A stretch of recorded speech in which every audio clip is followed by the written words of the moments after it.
Have y'all? Hell no. Yeah, whatever, Gummy man. bear. Oh, okay. Gummy bear.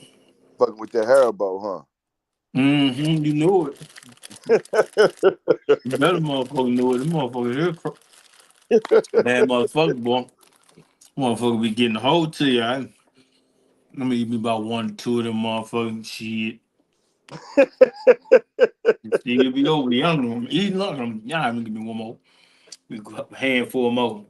So how about I Couple rock got me a handful. bitch? I got me a bitch now, man. Oh yeah? You was just Hell saying yeah. the other day you ain't have been 4 5 years. I have 'em. Well, I had the, you remember I had the little old bitch about 6 months ago and she got out on me. Funky bitch. Yeah, bitch went to her boyfriend Of and course she did. so that nigga got to beating her bitch ass up and she left him and hit me up yesterday.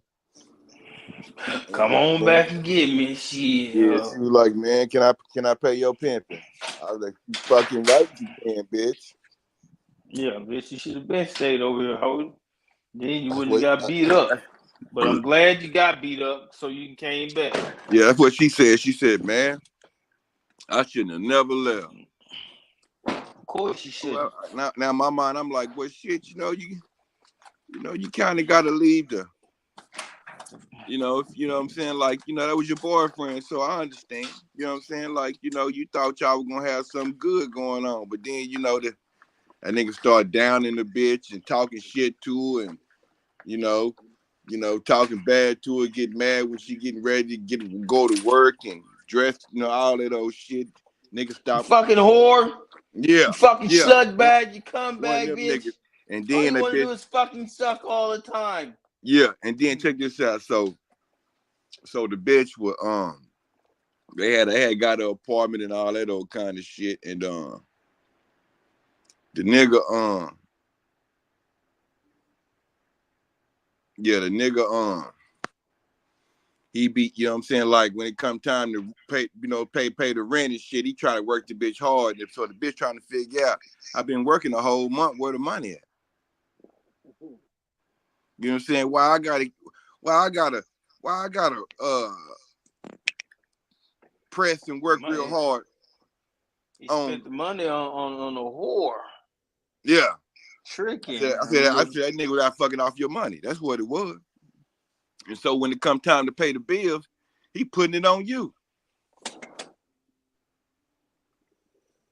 You know what I'm saying? When he could have said, when he could have been putting up a little money every day, you know what I'm saying, for You when them making that bills bit come. like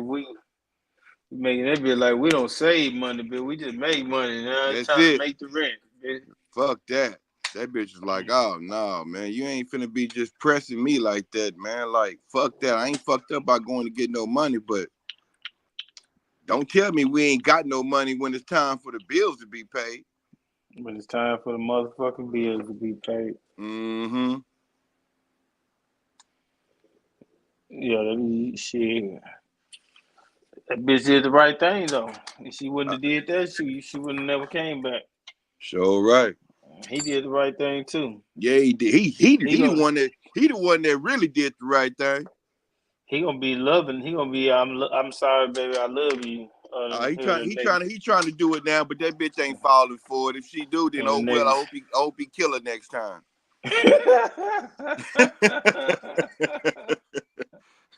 I'm just saying. Stupid bitch. So Yeah, I had a bitch. procedure today, P. Oh, you did what they did. They stuck they put a balloon in my access. Oh Lord. Oh, that sounds painful. That shit was and it was P. Oh. It was look, man, Oh. that Oh. shit killed me. Like look, Oh my God. it's hurting now, P. I'm fucked up. I promise I'm fucked up. I'm hurting so bad I can't even move my arm, P. Shit, I wouldn't want to. God damn. Oh. Yeah, they stuck a balloon in Oh that man. motherfucker and Oh blew that Lord. bitch up, man. My shit is Thank hurting. you, my Lord. Shit. So I came to the house. I laid down and went to sleep. Then I had to. Yeah, they'd have had me gone. I'd have damn near died after days I over. did, I P. wouldn't I want to listen. live for a little while. LAV, I did, P. I did, P. Look, P. Look, LAV. I'm fucked up, dog. Like right now, while I'm talking to you, I'm fucked up, LAV. Damn. Yeah. I hate to hear that shit. Yeah, man. I'm hurting. And then I gotta go to dialysis tomorrow and they gotta stick it. And I'm just like, oh my God. Again? Why they Yeah, gotta stick the motherfucker again? no, because you gotta think about it. I went to the doctor's office and they did this. I didn't do it in treatment, so now I gotta go to treatment and they gotta stick me. So but when I went to the doctor's office, they cut my shit open and went inside. Oh God damn! Yeah, Oh. and they installed a balloon. Ooh, Lord, Man, baby, you got me, baby. Hey, you stronger man than I am. I ain't gonna lie no, I'm to you. not. Oh No, I'm not. Lord, Only shit, reason yes you. I'm getting it done because I have to. It ain't got nothing to do with me being stronger than you, homie. It's just I got to do it. You know what I'm saying? I mean, it's just something that has to be done. Nah, I understand that. I totally get that. Why the So fuck I you had to have sound my like you T. sound like a? So I had to have my T Jones to take me up there because they say you got to have somebody take you. You can't eat nothing for you can't have no fluids. You can't eat nothing before you come here. You can't eat nothing and have no fluids for 7 hours. Mm. So I went to that motherfucker hungry in the bitch. God damn, they torturing the pimp Yeah, then they tore my to take her up motherfucking ass here. up. I got up out of there. Man, I couldn't even move my arm, P. I couldn't even move it, dog. It was so fucked up, dog. Like I'm sitting, and right now that bitch is bandaged up right now, and that motherfucker hurting, dog. I ain't bullshit. Shit, you still pushing. I'm still pushing though. You still here. You shit, you still standing. I'm still here, Shit, lad. we're gonna keep on going, baby. I'm still here, face. I'm still here. You sound good too. Shit, Appreciate it, P. I be Appreciate sounding it. like a bitch right now. If that was me. No, it would not. You tougher than that, nigga. I You be done been sounding through like a shit, nigga. bitch right No, now. I be sounding you like a done been through shit. It just man. look I ain't P. listen. P, I ain't had no surgeries, no major surgeries, or none of that shit. I ain't broke a bone or nothing. I done been sick. Oh, I that don't ain't had shit. heartache. I don't had heartache, but physically, I mean, I ain't had that much pain, Pete. Oh, I have. I Nigga, I done haven't. had it. Nigga, they don't I put don't know stents. how tough I am. They don't put I a had. stent through my jugular, P. I done had 2 stents through my Oh jugular. Lord. Oh Oh yeah. Lord. Oh That was the Lord. worst pain in my fucking Oh life. Lord. Oh Lord. See, I don't know if I'm built like that, Pete. Nigga said, I don't know if I, yeah. I don't know. I don't know. You Oh stupid, no. nigga. You I stupid. had one surgery when I burnt my face. I was so young. I don't even remember that shit. They made me blowing a balloon and I woke up, I was hey, was everything all right? See, that was it. Oh yeah, no, I didn't But have. that was when I was young, so I don't remember that pain the same. But yeah, Oh yeah, I no, did. I didn't have multiple surgeries. Mm. Yeah, you got me. I ain't trying that. I ain't trying. I ain't I'm trying to look where you at. I thought I had you at the stage already. I'm tripping. Can't focus. Damn, my bad. I'm like, where this nigga at? All right, okay. What we at a 10-minute mark? We finna do this show. Twin, you gonna do the show with her? I mean, shit. Yeah. Okay. See, let me make sure. All right. And we go. Welcome to the top of it. 2024 fantasy football season. Yeah, we right back at y'all ass again. We in this motherfucker. This is the first show. And being this is the first show, I'm finna pop this 1738 for to take me a shot for my niggas. I got my kinfolk in here, them kids of mine. Y'all know that franchise, them kids of mine. And we got my nigga Mac motherfucking twin in Hey, this bitch. You know what I'm talking about? hey. And we gonna kick this season off, baby. I got them kids of mine as my kinfolk, man. Y'all shout out to him. He a rookie in this shit. What's up, them kids of mine? What's up, pimpin'? What's popping now? Oh man, you know, sometimes it's chicken, sometimes it's feathers, you know. Shit, you know how that go. But listen, he signed on to do the whole season with us. So we in this bitch he in there with us. Yeah, Yeah, he in the season. Yeah, he in the season. Hey, this your You ain't first year, look? P? This your first year? yeah. This is my first year. I'm rookie Mike, man. Okay. Yeah, we ain't gonna fully entertain that, but you know, proof gonna be in the pudding. The proof gonna be the show. Gonna be, you know, it's gonna show it till it's gonna do what it's gonna do. Let's kick this shit off the right way, man. Let's go and get into this draft recap. Y'all got y'all phones, man. Go to the draft recap. I want to go look over the first 3 weeks. I mean, 3 weeks. Want to go look over the First three picks. First 3 rounds, and then First 3 rounds, yeah. Try to get an idea who we think, you know, who may have been best in each round and may have been the best draft pick. I ain't gonna even lie, face. I don't even know if I made some good picks, P. We were looking at your team, but we're gonna get into that shit because we're gonna get into matchups. You got, you know, I like some of your picks. But we're gonna touch on that. I'm gonna touch on that when we get But to then that. some of them, hey man, a lot of picks I But tried to speaking of get your to Nick. picks, Hey, listen, face. A lot of time I tried, most of the motherfuckers I tried to pick. Every time I tried to pick them, somebody got them. Every time. yeah, you and somebody were thinking alike. You had Yeah, had to have been. Y'all was P. on the same time. Had to have been. Okay, so who y'all feel like was the best pick, even if it was a keeper in the first round? Was it Bijan, who went number 1, Brees Hall, McCaffrey, Saquon? I can't really. Josh Allen. Yeah, I'm gonna think that was the or best CD pick. Lamb. I know you is, nigga. Hey, you talking about? Of course you is. Your motherfucking pick. Yeah, I'm gonna take that Josh Allen, man.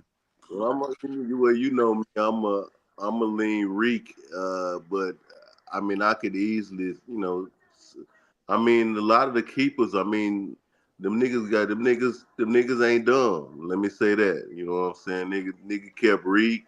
You know what I'm saying? Nigga kept Allen. Nigga Fucking kept right. Paul. You know what I'm saying? It was 10 keepers. You know, nigga kept Pat. You know what I'm saying? Nigga kept Justin. You know, I could just name them off. You know what I'm saying? Right. Them are what you call keepers. Like them ain't niggas that you thinking, oh, do I keep this nigga? Do I not? No, because you know they gonna produce. That's what you keep for. And that's what it's all about. Getting niggas guaranteed, you know, it's gonna produce for you. And them niggas right there is top food chain. Absolutely, I agree. I concur. Shit, nigga sleeping on my keep. Nigga, my keep gonna go out and pay out. I think he gonna pay out this year. Who was your keeper, face? Now, he got that keeper where I say Derrick that Henry. you say, do I keep that nigga? Do I not? Derrick Henry. The reason why I kept him because I was picking 14. Face. The nigga went to a new team, so the nigga might do some new shit. Exactly. I'm just saying, you know what I'm saying? Like that's just what that is, man. That's what I was on. That's what he thinks shit I was on that shit. That's what I think though. Yeah. You say I think it was a lot of winners in that round. I'm gonna say excuse me. I'm gonna say it was a lot of winners in that round. Well, right. Okay, since you brought up the keepers, then who would you say the winners separate from the keepers that chose in the first round? Okay, then you got Bijan, Brees Hall, Jonathan Taylor. I'm kind of iffy on that. I don't Jonathan know about Taylor JT. pick. Hey, look, P. I had that nigga last year. Listen, I had Jonathan Taylor last year because you know that nigga was out 6 games. Yeah, Right. Before he even got on the field, he was out like 6 to 8 games. Yeah, yeah. So I really didn't get no production. I ain't get no production out of him, really. You know what I'm saying? Like, I kind of got fucked over because I didn't pick my shit. But this year, I picked my picks. He was a top 5 pick. And they, see, and I told you that people be going off of those projections. They're not going off of what niggas gonna really do on the field. You know what I'm saying? I like fuck their production, that what they think a nigga gonna do. You know what I'm saying? Because JT got to prove it this year to me. You know? Yeah, me too. Hey, no, for real. Me too. Me too. And I told you that too, Face. What happens is when you have these niggas the year before, you get sour on these niggas the next year when you done already experienced what these niggas do. You know what these niggas do. Right. You know, you get sour on these niggas, man. You like, damn, man. And that's why I was telling you, like, about the Breece Hall pick. I took the nigga, but I would have rather took the unknown and Bijan Robinson if I had the opportunity over Breece, because I dealt with this nigga last year, man, and I wasn't too happy with it. I think Breece is the better pick out of those two, me personally. Do you really? No. I do. Out of Bijan and Breece Hall, I like Breece Hall better. I do. I don't know what you really gonna get from Bijan. I know Breece Hall had 335 points last year. And that's why he was a true 300-point player. Yeah, he was. And he didn't even rush for 1,000 yards, and he had. He did. He did. Hey, check this out, man. I had to find me a running back, so I got the boy Brian Robinson. I had to. I seen that. You know what? And my mock drafts, I was getting him along with Bijan. I was getting both of the Robinson boys in my mock draft. So I mean, I can see why you took him. I mean, I ain't mad at that. You know what I'm saying? That was a decent second running back to have. You know what I mean? Yeah, absolutely. Absolutely. But back to that Jonathan Taylor. I'm not keen on that nigga Face. I'm not keen on that nigga, man. Like I say, man, I wasted a whole 8 motherfucking weeks fucking with that jive turkey. I like the Saquon to the Tycoons. Josh Jacobs to Draper for the paper. That was a good pick. Thing about it. Okay, look, listen, Pete. The nigga, Tycoon. So he sent a trade proposal trying to get B. Robinson, but he ain't even put Saquon on there. I'm like, nigga, look, dog. Stop looking. I'm not slow, Mike. I'm not slow. I'm not finna give you that nigga, man. And you already got Saquon, and you trying to give me some bullshit because you think I'm gonna take that shit. Hey, man, I'm not taking no bullshit this year. He tried to sit you a trade, a bullshit trade. For Brian Robinson. I'm not finna do that, dog. Like, and he got Saquon. So you think I'm just gonna jack you off, nigga? Hell no. That shit funny. I happily rejected that motherfucking shit. Yeah, I did. I don't give a fuck. So you said you ain't going this year. You ain't going for none of the bullshit. I'm not. You in it to win this shit this year. Man, I got to, man. I ain't got no choice, man. Cause I was the worst in the league last year. Next to old boy, what's that nigga name? Vic. Next to Vic. Yeah, him, Vic. I was next to Slick Vic. I did nigga shit, man. Nigga threw a shot at you in the chat. They'll say who had the worst record in the league, not that was active. And I almost tagged you and threw the record. I ain't say nothing. I ain't say nothing when I read it. But hey, look, that's over. I ain't gonna say nothing. Listen, man. Look, man. I don't want to talk about some yesterday's news. Yeah. I didn't win, so I did bad. Oh, the fuck well. Hold on, let me see. Yeah. You know what I'm saying? Yeah, like he said.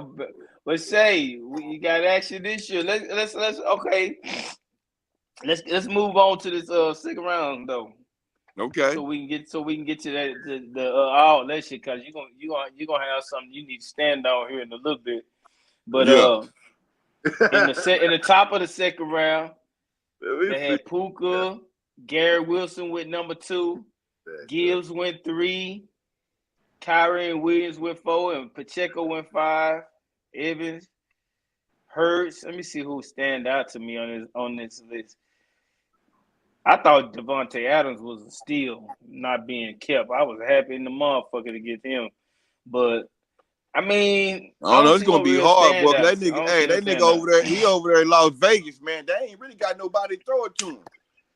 But they got other receivers too, so the man I feel this nigga, man. that man can get the ball off, man. I think he gonna be just fine. I think the nigga quarterback proof, but I ain't saying he was the best in that round. I just, it's hard to say who was the best pick in that round. If I had to say who I think got the best value in that round, shit, damn, I mean, we're gonna have to go with me with Brees Hall. We're gonna have to. I mean, I'm talking about the second round. Nah, the second round you took Garrett Wilson. Oh well, I don't want to talk about that. I don't necessarily. I wouldn't put you on that list. But Hey, what the I nigga would Mike do said is I say don't want to talk about that. Travis Etienne may be the best pick in that round. Ain't that old boy that played for Jacksonville? Yeah. Did Marvin Harrison go in the second round? You see, let me tell you why I didn't get Marvin Harrison Jr. because he not proving to me. Like, you got to do something first. You got Diggs, twin. You kept right. Josh Allen, and then you put Stephon Diggs with him. So you put his old teammate with him. That's a good little two-step. Hey, Diggs proving. He is. Proving. But I mean, I don't know with Houston. And the only reason I'm not saying he ain't gonna do nothing. I ain't gonna say listen. I ain't saying he ain't gonna do nothing. I just feel like he got so many other weapons that's gonna water down his production. Like Nico? Who number one? Nico and T Dale. Yeah. I would say Diggs is the number one, but Nico nice. Nico nice. He really is. I know that, but I still got to go with Diggs. I don't give a damn. You still got to pick a good wide receiver now. No, I mean I understand why you did that. I'm not. Yeah. Like I say, yeah, I understand why you did that. But at the same time, I'm just saying, I don't know. He might get watered down a little bit. That's all I'm saying. Right. And that's rightfully so. Them niggas got 2-3 good niggas, and then they got the tight end. I can see a nigga throwing the ball to anybody. You know what I'm saying? They really got the deepest receiving core in the league is what they got. That's what I'm saying. Well, one of them. But, I can argue that later. I can argue. Diggs, Dale, and Collins. Yeah. I mean, they got a strong receiving core. That might be number one. They got a strong receiving core. That boy gonna be slanging that rock around this year for real, man. That may be number one real shit. All right, he's gonna be in the MVP race this year. All right, so we're gonna top out there with the third round. We got let me see. Stroud winning the third round, Anthony Richardson winning the third round. Twin, you got Brian Robinson Jr. in the third round.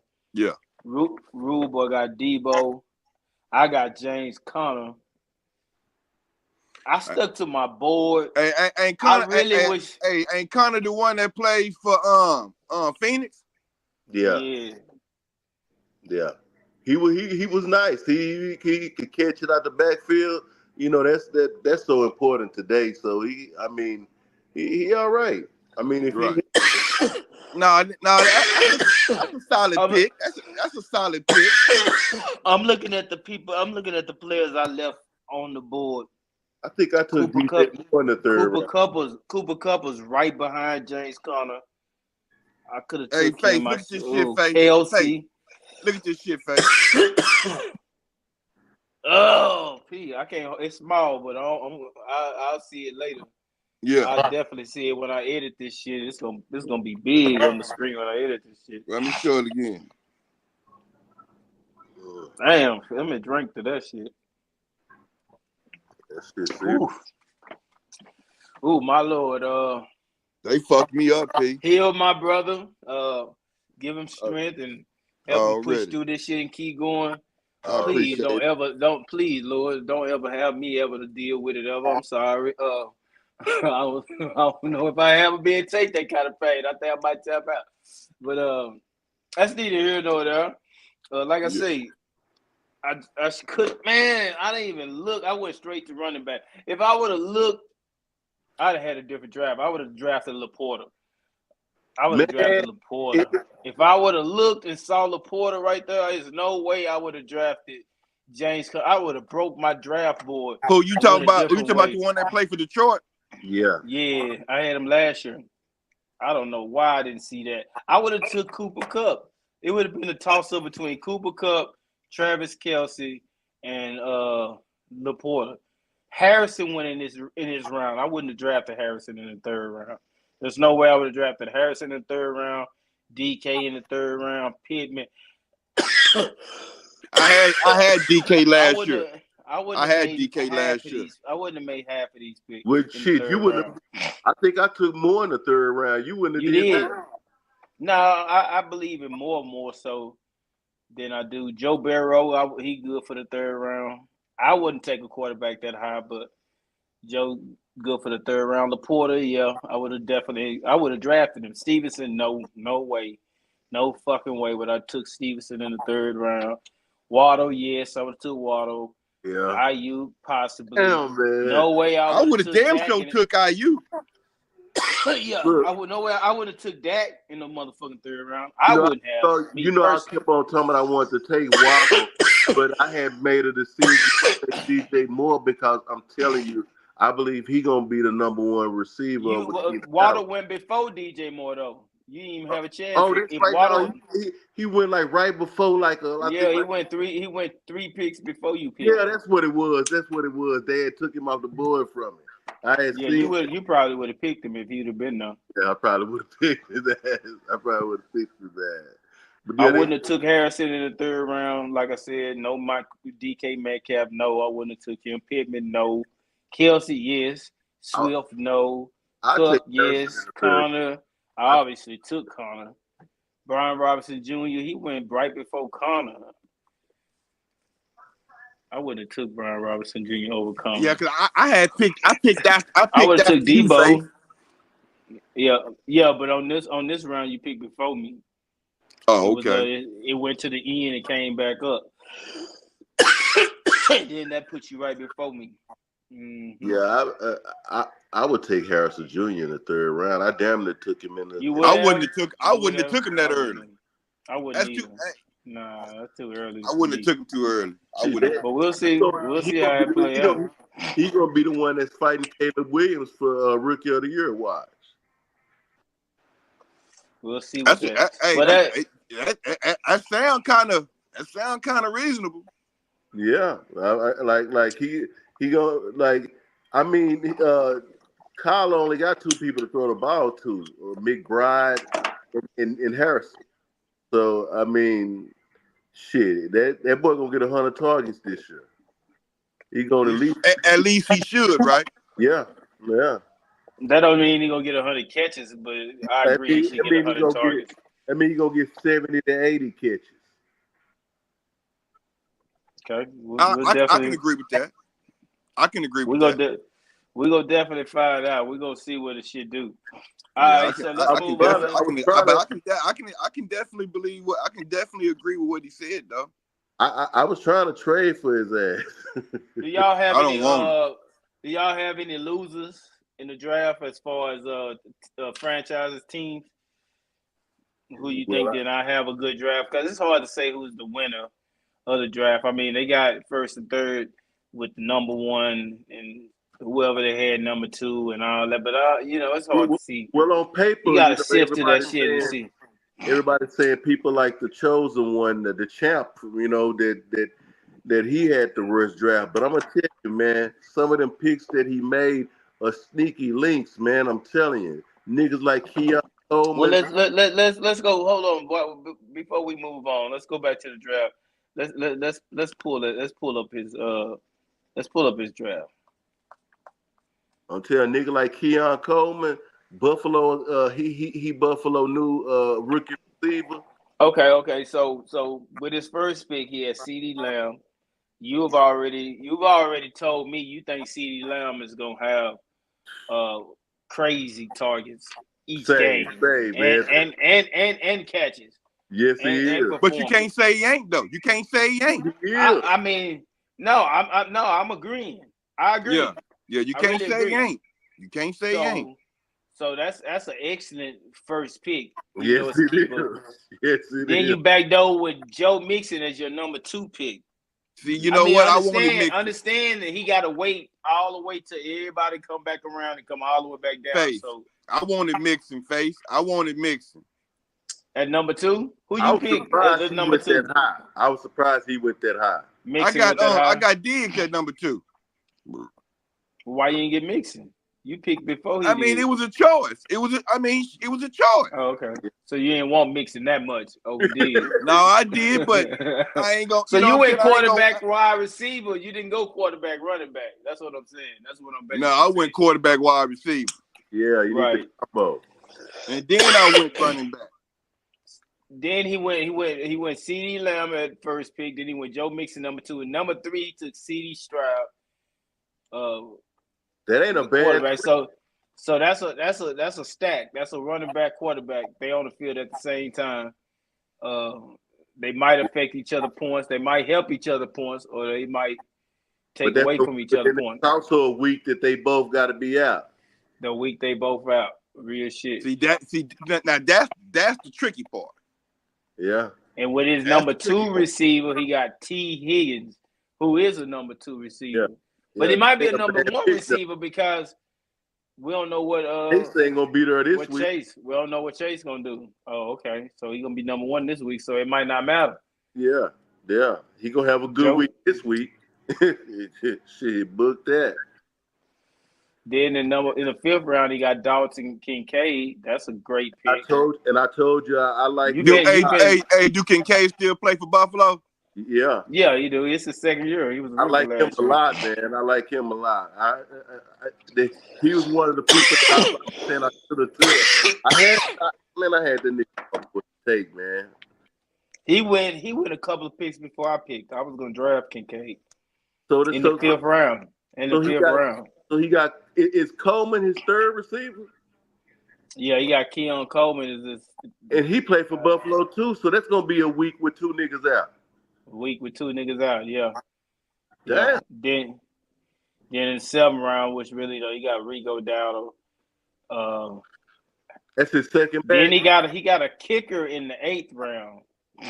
So his second back is Rico? Yeah, second. Yeah, that is his second back, ain't it? Hey, I don't know how my little old picks look. You know what I'm saying? Like, we can run through them if you want. If you want to break them down, we can run through all of them if you want to. Let's do that. Okay, let's go. You got a lot of double figures. Let's give the people what we was thinking when we was drafting. Let's get that part of this segment. Okay. Yeah. Okay. So but let's finish with Chosen. With the chosen one. He got Myles Garrett in the 9th, Bobby Wagner in the 10th. He went kicker, defense, linebacker. I like both of them. Picks. That high? 9 and 10? When did I draft a kicker in the 8th round? No, I ain't talking about that. I'm talking about the Myles Garrett a kicker in the 8th round. Do he really score that many points to take him in? How many points did Harrison Buckner scored last year? He had 154 points. They got him the best kicker in the game, I think. Look! You sleeping on that? But 154 points is a number 2 wide receiver. I think I got who I got in the 8th round. I know who I got. I think I got Deontay Johnson in the 8th round. But we'll see. We'll see if I'm right when I pull my shit up. We'll see. And then he got in the 9th round. He got Myles Garrett. That's good. Bobby Wagner 10. He had 11. He got Kirk Cousins, so he got his backup quarterback. That ain't bad. At 11 pick. Not at all. Then he Man, got safety at 12. Then he went with another receiver, Adonde Mitchell. So how many receivers he got? 1, 2, Keon Coleman, T. Higgins. Ooh, that's kind of thin. And then Adonde Mitchell. well, who he got at tight? Well, he got KK tight end. This is what I'm gonna say. I'm telling you, the only thing that I heard that you say this week is his second running back in Donald. They're His like, third running back is Samaje Perine. That's his third running back. Oh, you got P. Ryan? Yeah. but he ain't no starter for him though. But I'm talking about his starters. Out of his starters, Donald is the only one that's a weak link. And then his backup receivers are Adonde Mitchell and Jalen McMillan. Oh, he weak. And then his bench is weak as hell. His bench is weak as hell. I remember looking at his bench. It's weak. He got two. He drafted the coach defense, so he don't got two defense. Okay. Who y'all want to go to next? Me. Okay, let's go. Let's go to Yeah. Team Twin. We already know your first pick was Josh Allen. The second pick was Stephon Diggs. Then you went with Brian Robinson in the third round. You drafted him right before I drafted Connor. You was right in front of me. George Kittle in the fourth. You went high tight end. Ooh, you went got who you wanted though. You took Neighbors right before me too, because at the fifth round he had dropped. I was like, shit, he good for value in the fifth round. I'll take him.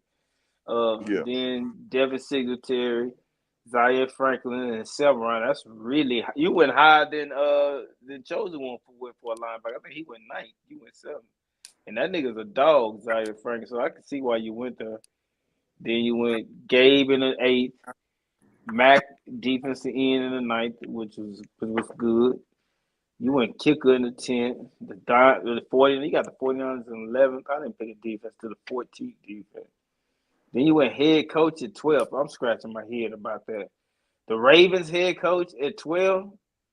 I mean, shit. No, let's just keep going. Let's keep going, and then we're gonna bring that back. I want to just keep going. Then when Jalen Polk at 13, some nigga named Tyrone Tracy at 14, Ray Davis. I had my eye on him. That's a good pick. You stole him from me. You picked right in front of me. The Texas head coach. Wait a minute. You got two head coaches? Oh wow. Okay. I didn't pick that last. I didn't pick the That was an auto. Oh, okay. Damn, yeah, Otto fucked over you. I like that Brian Young at defensive end though, down there. Yeah. You got two linebackers. Whoa. Damn, that's kind of. All right, let's go ahead. Explain yourself. Let me see what you was thinking. I mean, because when I started out, all I was thinking about was wide receivers and running backs. Okay. Just to keep it real with you, like, I was thinking about trying to get somebody on that motherfucking field that's gonna get some motherfucking money. Oh. That's kind of why I picked that way. Yeah, I ain't mad at that though.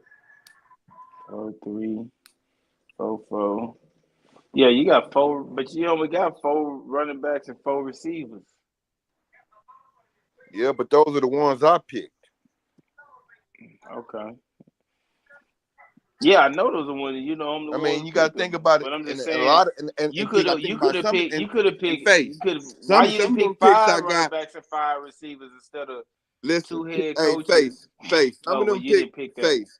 Some of them picks I got for trade bait. Okay, but some of that shit down there, you said you didn't pick, so y'all can't really. What was the last pick you made? Do you remember? Let me see. The last pick I made was let me go look right quick.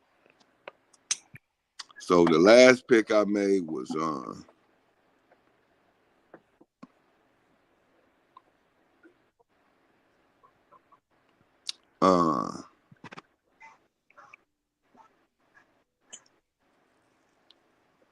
it was Polk, I think. Polk. Oh, that was a good pick. I think that was a good pick. That may turn into a good pick. Yeah, it was Polk, I think. So they picked Ray Davis and Tyrone Tracy. That's some dirty motherfuckers. Why they pick Ray Davis? I wanted Ray Davis to back up in Buffalo. Did you? Hell yeah, I had value on him. The 15th round though, I would I was gonna take I would have took that nigga in by the 15th. Yeah, hell yeah, I would have. Yeah, real shit. What Jalen Phillips got going on? Okay. I'm just curious because I got a nigga. Okay. The thing why I see but you auto pick, so I can't really critique you. On the part that you drafted, I think you drafted pretty good. It's just that Then you gotta your receivers make me nervous. all of them double figures that he got down the board. Yeah, the receivers make me nervous. I like Diggs straight. You And don't then like Neighbors, Neighbor? I don't know. I ain't saying I don't like him. I like his ability in college. I don't know because his quarterback is trash. So I don't know how you know what I'm saying, I don't know how the connection he gonna make some plays. I don't know if he gonna consistently make enough plays because of the quarterback. It ain't got nothing to do with him. Right. And Gabe Davis, I you know, I don't know. I know he can get you some plays. I don't know what kind of receiver. He kind of like a flex receiver. Okay, so Yeah, he is. we'll get to that later. I'm gonna say who you would flex on that, but when we go to the I think I, matchups, I when we yeah. go to the matchups, it'll already show who you flex, and then we can chop that shit up. But yeah, I think the weakness came because of what the computer did. Yeah. What you think, Banks? What you think about that? I, I think that he got a real solid team here. I think that what he got the only thing that he got under double figures is it was what Gabe Davis. That's the only person out of the whole squad that's in his starting lineup that's under double figures. So I think he got a solid squad there. The only thing that I worry about is that like the running backs though. I mean like or will they come through? Are they solid enough to put up those double figures every week? Right. You Right. know what I'm saying? Right. Because the receivers, I think that Diggs can get their double figures every week. I think Neighbors can get their double figures every week. Right. You know, but can you depend on like Singletary to get you double figures every week? See, I don't know. See, but Yeah, but you got to think about. I had to go with what I oh, was you know, looking at. oh, that's what you got to go with. That's what's left. You know what I'm saying out there. You know what I'm saying? Right. Right. Shit, you got to peel for what you can get. You know what I'm saying? Right. Shit. Absolutely. Absolutely. But I was shit. overall, shit, he got more double figures down his starting lineup than I do. How many you got in your start lineup? Uh, everybody but two. He only Oh, missing so one. 5. You know, so how many you would you got the whole lineup in double figures? Nah, my tight end don't, which is a good segue into to my team because they right above his. So I kept Derrick Henry, and I mean, I feel like change the team, change the pace, change the production for the better, more run balance, more structured team. I think he'll do good over there. So that's why I kept him. I debated over keeping him though. It wasn't just no. It was I at one point I had dropped him, but I then know. I remember when you had dropped it, but do you think when you look back on it though, do you think that it was still a better thing, a better choice to keep him, or do you think that you could have found somebody out there that would have gave you better production? getting the 14th best player in the league. See, I took a gamble, and I told myself I tried to trick myself in thinking I was gonna have a high pick, but in reality, I think I kind of knew I was gonna be towards the bottom of the draft, so I made sense of keeping Derrick Henry with the question mark on what kind of production he could have. He could have one of the greatest running back season over the last 10 years, possibly in this offense. So I took a gamble and I ended up with the 14th pick. So at 14, to me, that's solid because I feel like if I'd have went back, I don't know if I'd have got the Oh same yeah, type you of probably production I'm gonna would have get. probably got Henry. Probably would have probably took him. Yeah, and I wouldn't have had the same kind of production, I don't think. So yeah, I kept him at 1. Then at 2, Devontae Adams was there. I was not expecting. I have did plenty of mock drafts. There was no Devontae Adams type of player available when I did my mocks. So when I saw him, to me, he's still a number 2. He quarterback proof. So I took the gamble on him. I knew that if I didn't draft him, he wouldn't be there. That's what I knew. So of course I drafted him. Okay. And that's what I took at number 2. And number 3, Connor was arguably the best running back on the board, production-wise, even though he does have injuries. I betted on him to have the best production availability year. So you took Connor his career. your 3rd pick. Yeah, it's my 3rd pick. I went with my board. My board said running back, receiver, running back, wide receiver, wide receiver. So I went with my board. I didn't pick. Do you think that was high in retrospect? In retrospect, I would have took. If I would have not went with my board, I would have looked and seen. We have a technical difficulty. Where that nigga go, Mike? We have a technical difficulties right now, everybody. He'll be back. Oh, okay, there you go. I think that I would have went with my is that he I would have had a call. I would have if I wouldn't have went with my board and I would have looked, because I don't know, I had got kind of thrown off. If I wouldn't went with my board and I had looked and saw Laporte on the in the 3rd round, I would have definitely drafted him. I would have tore my board up and drafted him, and I didn't even see him.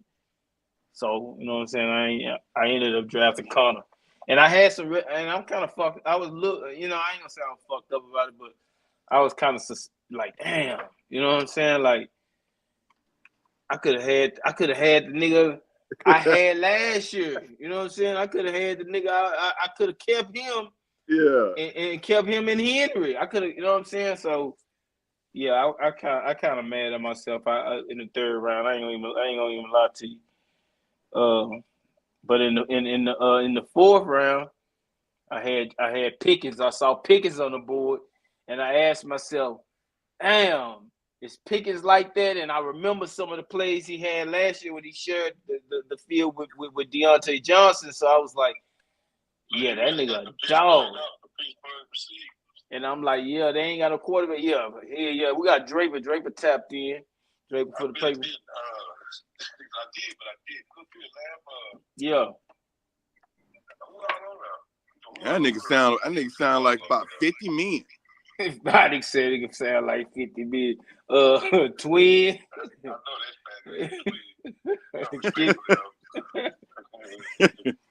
Yeah, nigga funny in a bit. What's going on? Shit, goddamn, I'm trying to put me something together. So this what's going on. I got about $5 on my Zelle. Say like, the class sent me that. They try to keep me about $5 for me. Did you do that? On your Zelle? Oh, Cash App, yeah. I'm a Zelle until I get the cash in like $5-6. It's like both something on. I'm trying to get it off. I got a little something on my cash. I got a little something on my Zelle trying to put me something together. Like, you're gonna come together. Tell that nigga to stop begging. Twin and my kinfolk. Yeah, my kinfolk, my baby. My nigga for life. Y'all the original dynamic duo to be honest. Yeah. Y'all the original. Yeah. Man, I wish I could Yeah. smoke. Nigga don't know how much sports we really don't into COVID our lifetime. Nigga, you know what I'm saying? Really don't know. We been doing this shit. We did this shit for PTI, first take, all that shit was online. Real shit. Nigga ain't gonna never believe it, but we was already sports debate back in the early 90s. Shit, in the early 90s. And playing the game too. Shit, what you talking about? having seasons and everything, championships, everything, running them back to back to back to back. You talking about? Tell that nigga Yeah, but I'm gonna do Gonzo I that. said, what's up? Twin said, "What's up?" Hold on, I'm gonna take it. I'm gonna take it out. He can hear you. Hold on. He can hear you there.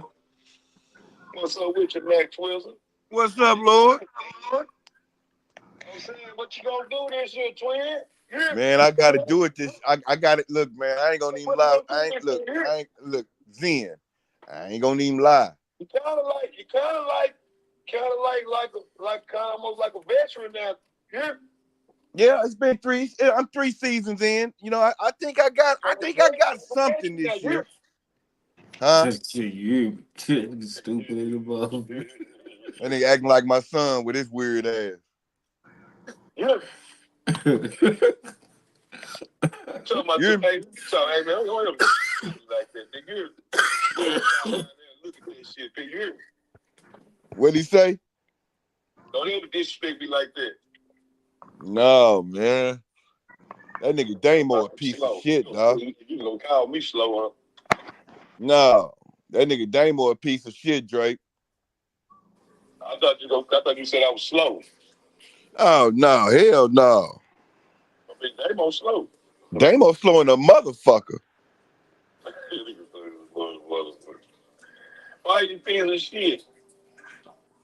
Man, that nigga left us hanging. That nigga stopped picking up his phone. I think the bitch done got out on him. Had to her. Man, I think it's the opposite way around. I think the bitch got in on him. You gotta play ball. They gotta play ball. No shit, huh? That's wild, ain't it? They gotta play ball. They gotta play ball.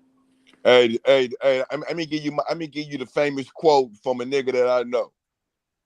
You gotta learn how to play without the ball. You gotta learn how to play without the goddamn ball.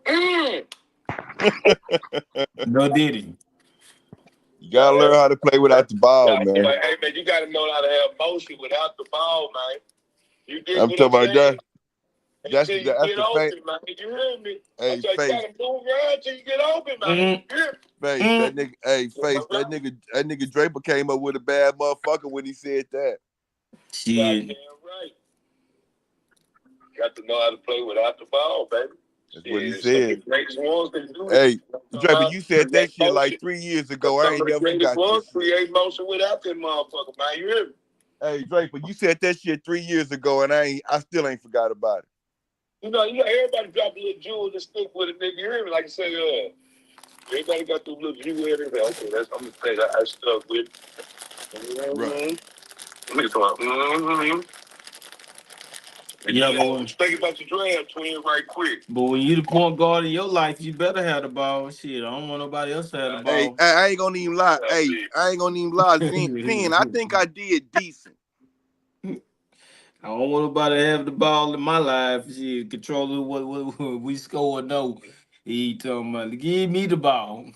Yeah, Drake, but I think I picked it. I think I picked decent. I don't, like. Yeah, we just went through twin draft. I asked him why he had took 2 head coaches and yeah, that's wild. I didn't take it. No, I didn't take he that didn't last. do it. He said he gave up on the draft at that point.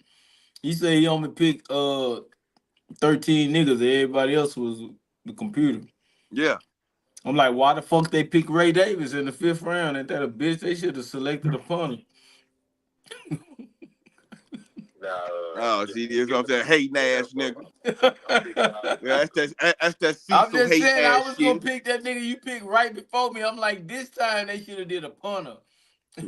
I mean, in the 16th round, you took a head coach. I'm like, shit. No, Why they they did. take the head coach early? They did. They could have.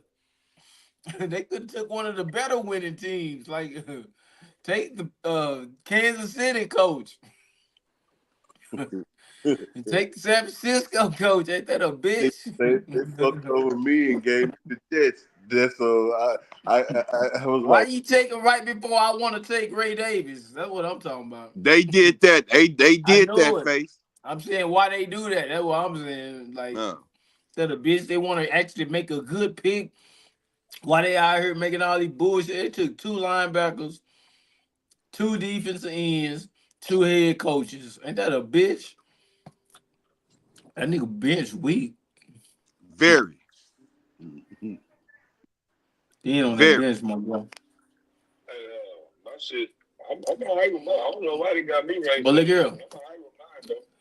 Come shop. I might shop when no receivers around. I just realized. Come shop with LAV. I see Queen. everybody kind of got that. I always hook you up, baby. Everybody kind of got 2 people on 2 offensive people on the same team. I don't know if nigga trapped it. I didn't realize I had Boston and Josh Jacobs.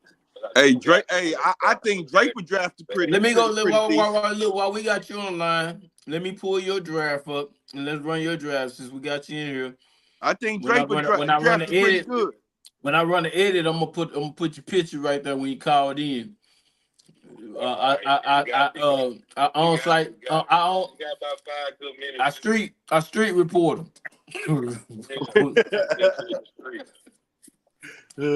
So Trench, yeah, report for the trenches. Yeah, for real. Down where them hoes at. You know what I'm saying? Trying to knock a bitch, add a bitch, really add a bitch. You know what I'm saying? Me trying to get them all the shit that go with it. Right now, in the first round he took Josh Jacobs. Second round he took Rashad White. Third round, DK Metcalf. Fourth round, Terry McLaurin. So we went running back, wide receiver, Christian Watson. That ain't a bad formula. Tight end in the 6th round, he got Dallas Goedert, which was really a cool pick. I ain't gonna even stunt. It sure is. Kind of injured a little bit, but he really took the same format. I'm looking at this shit now. You really almost did the same draft board I did, because I was almost gonna run running back, wide receiver, but I went running back, wide receiver, running back, wide receiver. And then tight end, I was gonna all the top wide receivers that was gonna be averaging 20, or they was gonna be projected 20 at some point. They was already took. So you got to get the ones that can pop. I got 3 number 1. Like McLaren is number 1 official number 1. You got 3 number 1. Curtis Samuel, he gone. Yeah, let me see if he got 3. They got that new little young nigga, so you know the young nigga gonna go to the season veteran. Shit, he gonna go be the ball, nigga. Mm-hmm. Don't be the ball, fool. Who you talking about? Don't be the ball. So you got it. Washington ain't no number 1. I think 7th round you took Jared Goff. 8th round you bounced back with another receiver with Curtis Samuel. It was a decent pick. He's gonna be Buffalo primary receiver because Davis has been Diggs is gone. Hey, Face, I ain't gonna lie. That nigga Drake will kind of be knowing what he be talking about though. I ain't gonna even lie. Drake will kind of know. So okay, that nigga sitting there stroking this nigga ego and shit. No, I'm not. His dick and shit. Listen. Well, Nick can't keep it real. Nick can't keep it real. I'm just talking shit. Yeah, he picked a bad motherfucker. With Josh Allen, and I think the player to do. Hey, that's funny. You know what? I just noticed. I did the same thing last year. I'm talking shit to last. I got 2 receivers from the same team on different teams. Like Lav got Deontay. What's the other boy you got, Lav? I got Deontay. And Pickens, and I got Samuel McLaren. But not you know. Yeah. To watch them niggas. Okay. I see what you're saying. Yeah, I see what you're saying. Then only thing I see that everything was popping till you got the Ty Chandler at 9. I don't understand. I think he went too high. I think Ty Chandler at 9 is too high. Running back, I was trying to get the somebody got him, but he was the best available running back at that. What he projected to get this week? Can somebody look and see what he projected to get this week? I just want to know what his number. He had 120.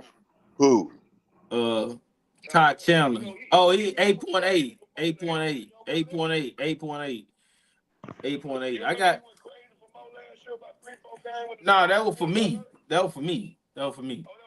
That was me. Yeah, I had him last year. Yeah, I had him. Yeah, I do, but I'm on the other line right now with that other shit. But I'm gonna do it. You ain't gotta worry about it. I'm gonna put something with it. I'm gonna be right on time. Yeah. And then Cole committed at 10. That's your second tight end. You went high on the tight end. That was cool. You got you a good little backup. Cause I was targeting him too. Crazy between last year. I remember that he kind of cooked. I had that boy commit last year. I know what I say. He kind of did a little something for you last year. He did. At the end of the season. He did. Find that boy. What's my boy name? He was finding him. And then that nigga Draper got me a good pick, picking that A-Chain.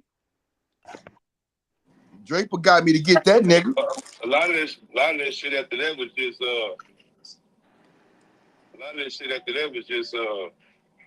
just try to finish little fillers. Try to see what's gonna end up on the bench with a nigga miss. They might well go on just cut Cordell Patterson. I don't even know what he is. I was wondering about that. That's wrong, man. I was wondering about that. Yeah, that's wrong, man. That nigga carry. Okay, we good now. Okay. Yeah, good. that a half-ass bad draft. Hold on.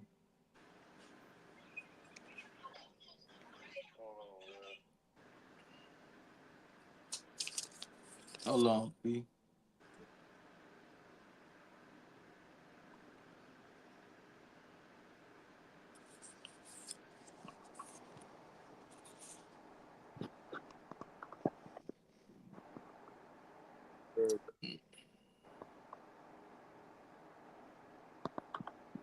So all his offensive players in double figures. Okay. All right.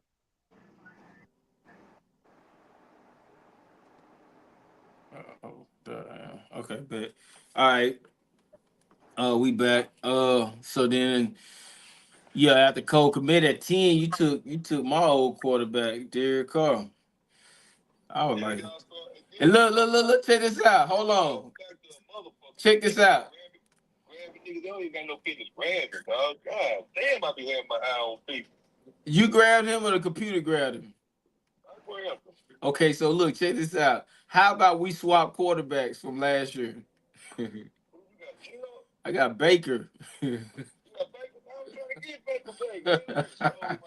I got Baker, you got Carr. I know you would. I ain't taking no Carr. Fuck that. That car don't run good. Shit. That motherfucker always running hot, always on flat, always running out of gas. The battery be dead. The bell was squeaking. The brakes fucked up. That car fucked up. You say he might not even. It might not even start, huh?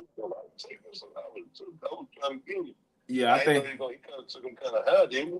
I gotta see what I took. I think I took Baker. No, I know why I took Baker. I took Baker 10th. That's why he wasn't there when you drafted the car. Hell no, I'm glad I ain't drafted 11. I would have ended up with a car or broke down that. Hell no. Hell no. I would have took Bo Nix if I took Derek Carr. Ain't that a bitch? But anyway, that's your boy. He your car now. Then you took Frankie Louvu at 12. Good linebacker. I took a linebacker at 11, so he all right. AJ Cole, you stole my punter. But I wouldn't have got him at 13. I hope you guys said I don't think they really know about AJ Cole. Shit, I did. We know that nigga kick it for us. We play man. I said, I hope you don't grab this nigga. Nah, I ain't want him at 13. That was too high for me. That was too rich for my blood. All my slots up. I was kind of cool. I was already. How solid is At 13? Oh, hell no. How solid really? I went all the way to the end to go against special team. I started it by 13. I think I had got another receiver. I was already. I think I got a running back or another receiver, and then at 14 you took Greg the leg. Hell, My punter and kicker went 20 and 20, 19 and 20. That was my punter and kicker went. I mean, I got a nigga that was number 2 behind Aubrey in scoring last year as a kicker.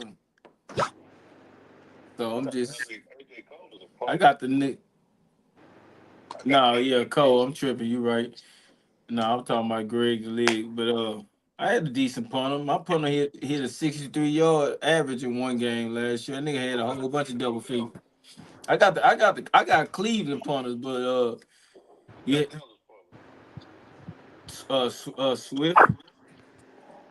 Swift got him. Then you got Xavier McKinney in the 15th round. You got Judah on the 16th. That might be a little value. Got the Vikings defense, the Eagles head coach in the 18th. Another linebacker. You got 2 linebackers. I almost thought you had 2 safeties. 2 linebackers. Then you got Cordell Patterson. That's the throwaway. You got Johan Dawson though. He decent Philadelphia wide receiver. You got him with your last fucking pick. How? Mom and dad planned a family vacation. Oh, that's crazy. Johan Dawson was the last pick in your draft. That's that's crazy to me.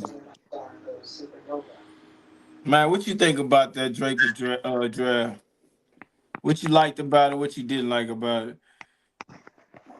I didn't like the Ty Chandler at that high, but Ty Chandler is some value. But he your number 3 running back. I got 3 running backs. That's no, you got 4. Yeah, you dropped Cordell Patterson. I think you missed. I think you fucked up right there. Only drafted 3 running backs. I told you I don't know. His receiving core ain't that strong to me. You got 5 receivers, but one of them, Johan Dawson. I don't even think that's a bad pick though. That's a 3rd receiver. I don't even think that's a bad pick. But Yeah, I don't even. I'm saying McLaurin. I'm saying I don't think he just a superb. Like I'm telling you, man, we're gonna see though. I mean, yeah. So you think McLaurin as a number 1 is the problem? Is what you trying to say? Yeah. Nigga saying you got McLaurin, you got number 1 receiver problem. Not really. DK straight. I think McLaurin gonna be straight though. He gotta throw. I feel like he gotta throw to somebody.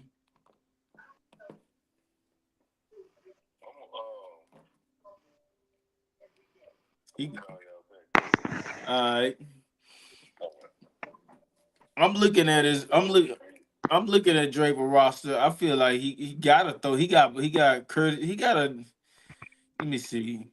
But he got He a lot. got DK. Okay, DK and Christian Watson. He's straight.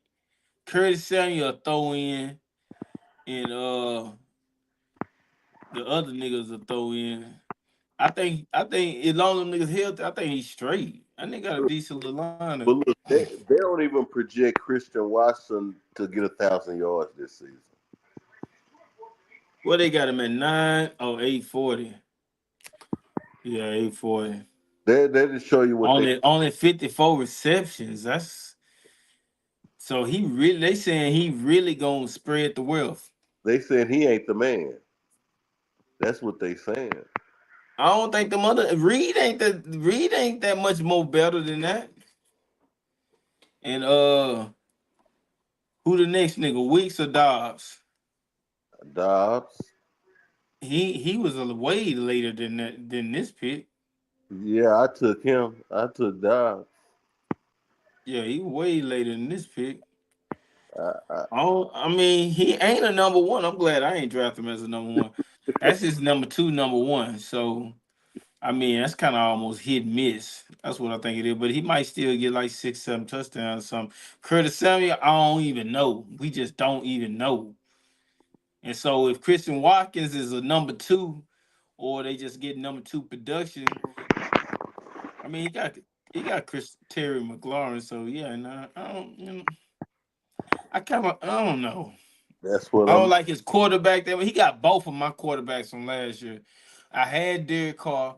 I traded Derek Carr to get Jared Goff, and then got both of my backup. And I had Ty Chandler.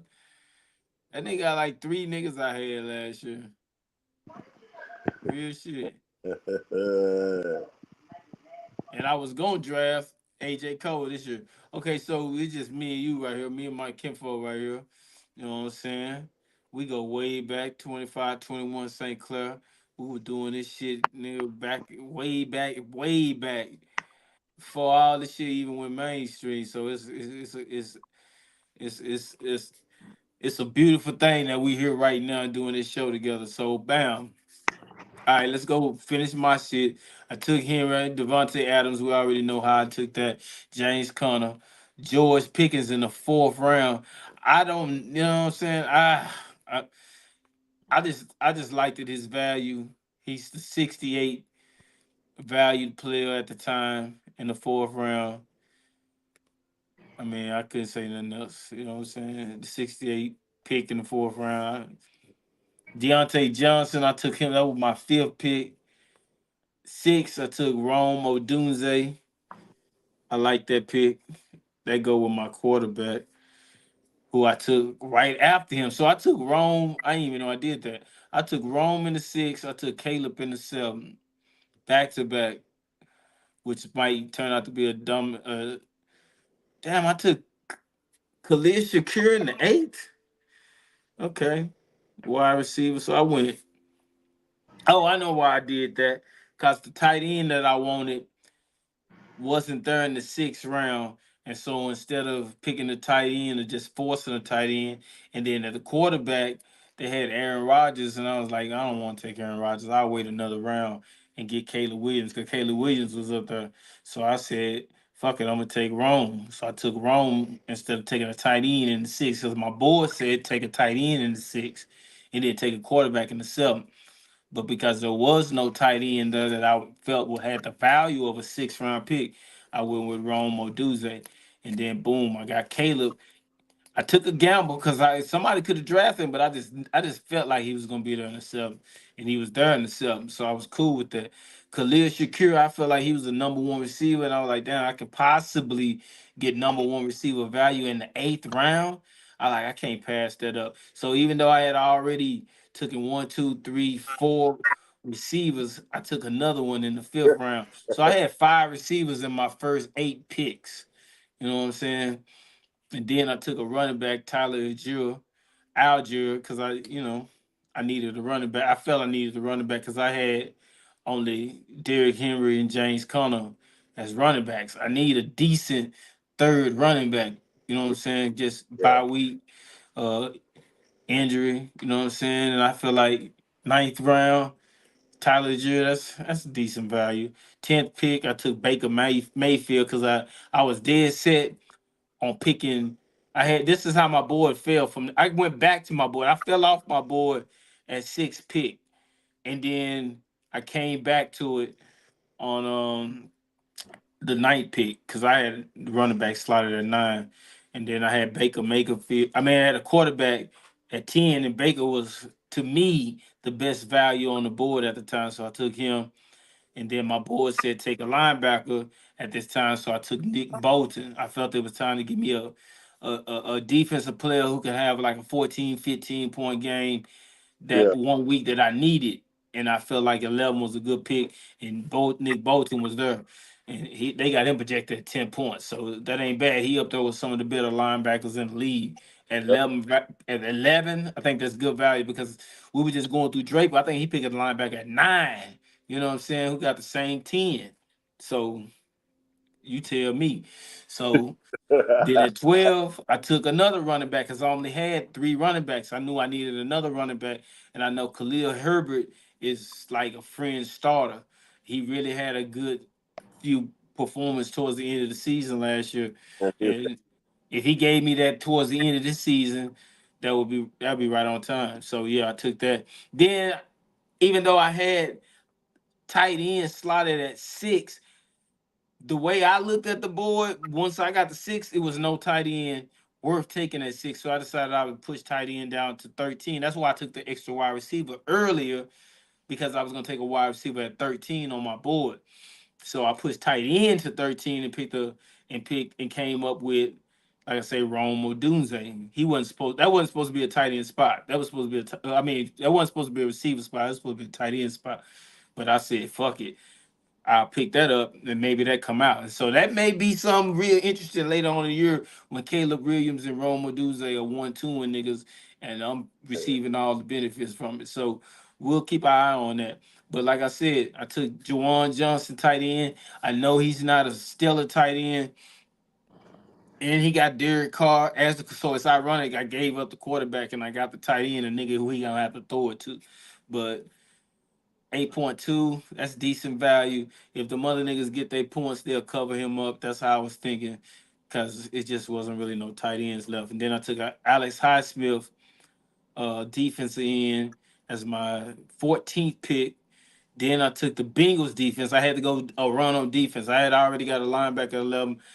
Uh, Highsmith been cut since then, so that show I ain't know what the fuck I was thinking that defense on 14. I should have just picked the offensive player and picked up a defensive player out of the motherfucking bin, which is what I ended up doing anyway. So that was really a fucked up pick. The Bengals defense, we fucking with them. Jonu Smith at 16. I tried to come back and get a tight end. Try to make sure I had another tight end on my team. That was a fucked up pick. I should have just picked the offensive player or wide receiver. Nigga got Johan Dawson later. I could have got Johan Dawson right there and felt good about it. Uh, but I picked Johan Smith, Jonu Smith. He don't even play for me no more. He got cut. Uh, so those two wasted picks right there, 14 and 16. And 14 is a good pick, a pick. I could have got a better punter or kicker, but you know, whatever. And then at a safety. Could have got a fucking safety. I got Donovan Wilson at 17. We'll see how he, turned out. Got Dustin Hopkins at kicker at Cleveland at 18. That's great fucking value. Look at his numbers. Dustin Hopkins was the number 2 rated points per game kicker behind Brandon Aubrey last year. So theoretically, he's the number 2 kicker in fantasy football coming into this year. Okay. So I think that's good fucking value at 18 when niggas got kickers at 9. And no shade at that, but that's just what I'm saying. And then I took Kamoni Vidal, a young rookie running back for the Chargers at 19. That's another pick I wasted because he don't even play for me no more. I cut him. I took Corey Boyes. I went double on Cleveland and punter and kicker. Uh, the nigga had a 63-yard average on like 5 punts last year for Cleveland. So at 20, I was like, look it up. Go look at this shit. I was like, damn. And the nigga had multiple double-digit point games Yeah. last year. So I was like, at 20, that's great fucking value. You know what I'm saying? So took him down, and I took the Jaguars head coach at 21, which is another wasted pick. So I got, about 3-4 wasted picks because they don't even on my roster anymore. I could have. Okay, let's peel back the onion and let the people behind the curtain a little bit. We were discussing earlier where you made the statement that you feel like that your two running backs are going to combine for 35 touchdowns. Do you want to Yeah. elaborate on that a little bit, maybe for the public, so they can understand where you were coming from when you thought that, or that, or were you, or you think that may happen? Listen, audience, people, men, women, boys and girls, players, fans, all the alike. I truly believe Derrick Henry will have one of his best seasons, not the best season he has ever had in his career. I believe he'll have one of his best seasons with Baltimore that he's had. He had 13 touchdowns last year, so he get 13, 12. Yeah, 13. So he gave me good value. He had almost, let me see. Last year he had. Let me be more specific. He had 292 points last year, so he was just short of the 300 threshold. And I said 13 touchdowns. I mean, he had 12 touchdowns, and that was for an offense that was putrid. That was for an offense that was dismal. That was for an offense that was pretty much non-existent. You had Tannehill got hurt, then you had a rookie, Real Leverage, as a rookie. Did not deliver, did not put any fear in the defense hard. Everybody stacked the box, 8, 9 people. They had a very, very paltry, poor offensive line that really couldn't hold in holes. So the 1,167 yards and 12 touchdowns and 292 points, he did that by sure will. Most of the times he didn't even have help. He had to pull like 5, 6, 7, 8, 9 niggas down the field for a 40, 60 yard run. He had like some big runs, 60 yard run. He multiple 20-point games, 28, 29. You know what I mean? And that's with a poor offense. I see looked at it from this standpoint. You go into a organization that's to see the Titans are a stepchild organization. No disrespect to anybody in Memphis, in Tennessee, or Yeah. any a fan of the Tennessee Titans, but they got their team from the Houston Texans. That was a stepchild team. Yeah. That wasn't a team that was just originally born and bred. Baltimore also a stepchild team, but the difference between Baltimore and Tennessee is Baltimore is enriched with greatness. They've won Super Bowls. They played at a level, and they've been in Baltimore for a very long time, way longer than And Tennessee. So they're it more used to be a entrenched in team their back culture, then. in their tradition.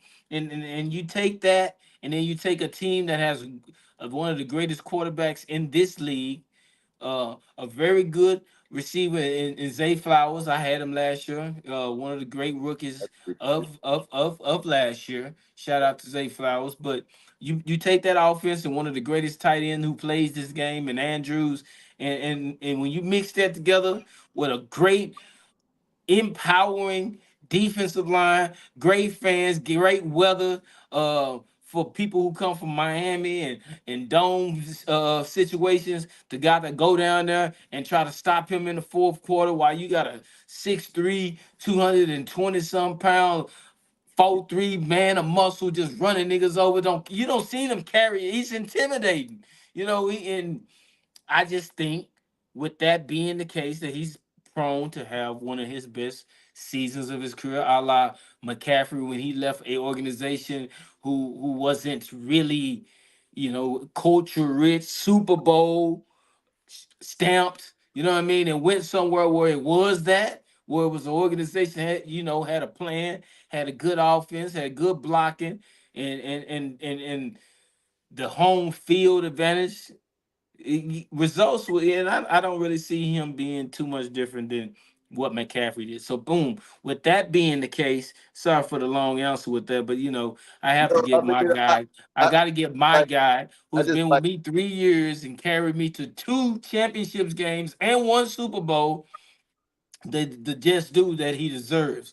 But but with let me just him, say to the people what I like about what he said out of everything that he said, y'all.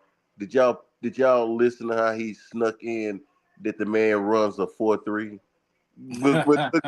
Y'all go, I'm gonna let him continue though. Yeah, I just want to just ask y'all hear that though.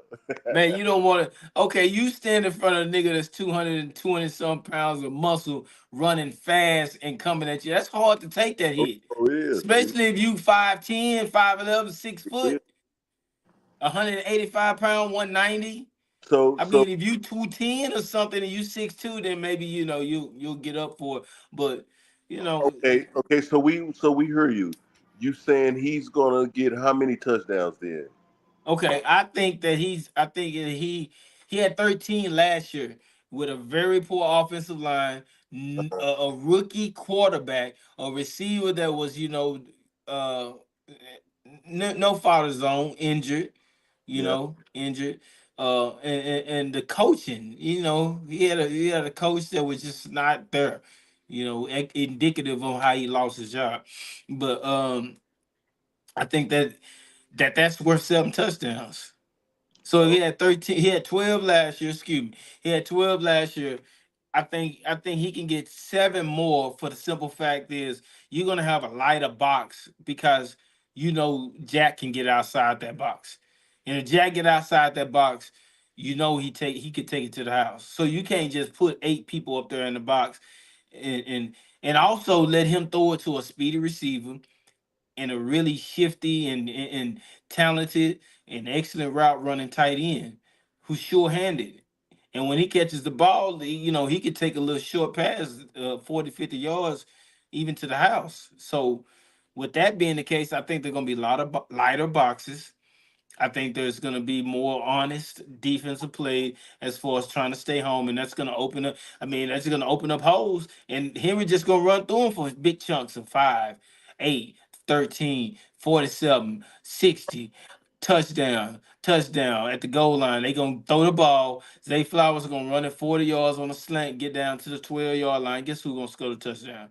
Henry gonna score the touchdown. They're gonna get the ball down to the goal line. Guess who's gonna score the touchdown? They're not gonna bring Tajay Spears in the game at the goal line and don't even give Henry a carry at the goal line like Tennessee did.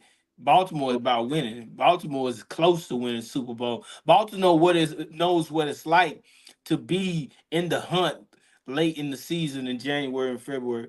Tennessee didn't. No disrespect, Tennessee. They didn't understand that. So you don't understand that running the ball late in the game is what you need to do to wear the defense down because you're trying to develop a quarterback that's a rookie. We already know what Jack is. We ain't trying to develop Jack. We're trying to make Jack better. And I think that is going to contribute to him getting 7, 8 more touchdowns. I see him getting, So honestly, 20 touchdowns. 20 saying, touchdowns, about 1,400 yards, 20 touchdowns, about 285, 90 carries, and even some receptions, even about 20 receptions. so 20, recapping this, you saying that he's had 13 touchdowns last season, and he's yeah, going to get several more. You see him having 20. in Baltimore. So so so that Seven, so that means that what you're saying then, as I volley this to you, you're saying that means that Connor is going to get 15 touchdowns, as you said they're going to get 35. okay. Last year, Connor had 7 touchdowns. Excuse me. He missed 4 games. Yeah, 4 games. Easily, I'm gonna say, and for the sake of argument, let me see what you would think. He could get 3 touchdowns in them 4 games that's what if he would have played. what I was gonna say. I was gonna say 3 touchdowns. Okay, so that's 10. Yeah, That's 10, and that's an injury year. If he had he played, we just hypothetical. We just hypothetically speaking. I think this year he comes in fresher, more in condition, healthier. They you're have a sensational rookie. They have a dynamic quarterback. They have a top tier tight end. I think that opens up the hole for him. He's a running threat and he's a receiving threat. You know what I'm saying? So he could theoretically have a game where he only carries the ball, so let's say 16 times for 73 yards. But in that same game, he can have 4 catches for 40 some yards and a couple of touchdowns or a touchdown. He can get a touchdown running, touchdown receiving. With that being the case, I could see where he can get 15 touchdowns easily. Easily. I could see him up in his production to from 7, factor in 3 into those 4 games, make it 10, running off like that. I could see him jumping from 7, easily getting 8 more touchdowns if he plays the whole season. And I think he will. I think that this is a point in his life where he's going to be he's the healthiest he has ever been, and he's. I mean, it's no we. Okay, so let me ask you a question. If he is, and I know this is hypothetical, if he is not an injury prone player, do you think he is not one of the most dynamic players, but he is really, a player with a lot of dynamic ability? Would you agree to that? well, but before I answer that, can you tell me how old he is? He's 29. I have two of the oldest backs in the league. Oh, If I'm not mistaken, Derrick Henry is 29 and he's 29. Let me double fact. Derrick Henry may be 30. But let me double fact check that right quick. because if he's over 30, or if he's right at the edge of 30, um, with the injuries that he's already accumulated, what I have to ask myself is that, can he sustain that type of production for a whole season. That Derrick Henry is 30 years old. James Conner is 29 years old. And no, I apologize. Let me offer my sincerest apologies for saying Derrick Henry was 6'3", 220 something pounds. part. He's 6'3", 240 something pounds running a 4'3". Excuse me. You just don't want to get in front of that. That's all I'm saying. You Yeah, might not want to, and he's a freak of nature. And James Conner, this is what I say about James Conner. He's just got to this level where he's playing his best football, and he's even though he's 29, he hasn't had a lot of carries and a lot of abuse, so he doesn't have a 29-year-old workload on his football body to where his 29 is more like I'm 26. yeah, yeah. So you think that even though he's had serious injuries in his career, you think that he's kind of like moved past that, or do you think that he's still kind of dealing with that in a lingering way? This is what I'm gonna say. No, he's moved past it. He doesn't have any question marks. He participated fully in off season workout and training camp, and he came in. He's coming into the season fully healthy.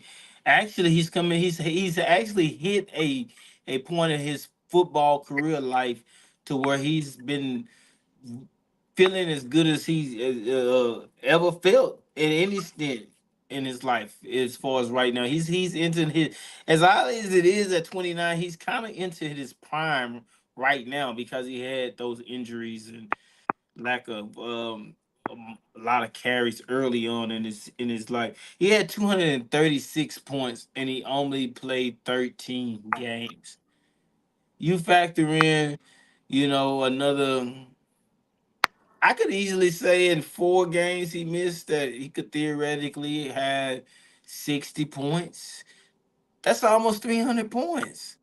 I mean, That's yeah, 206. And that's modest. I'm saying 15 points a game. 15 ain't modest, but I mean, I mean, Listen, he less got a than 35 point 1 game, a modest. 24-point game, a 20-point game, a 27-point game, a 21-point game, another 21-point game. And it, I He mean, if you want to be honest, he only had one bad game that you would say was a bad game, and two, okay games in the games that he played that wasn't good games. I'm not talking about the games he didn't play. Yeah, he had an 8.1. Who wouldn't take an 8.1? He had a 9.7. Who wouldn't take a 9.7? No, you don't want an 8.1, but you would take an 8.1, right? A nine out of second running back. There's some people that ain't gonna get no production out of second running back. And then at a 9.7, you take that. A 5.5, you don't want that.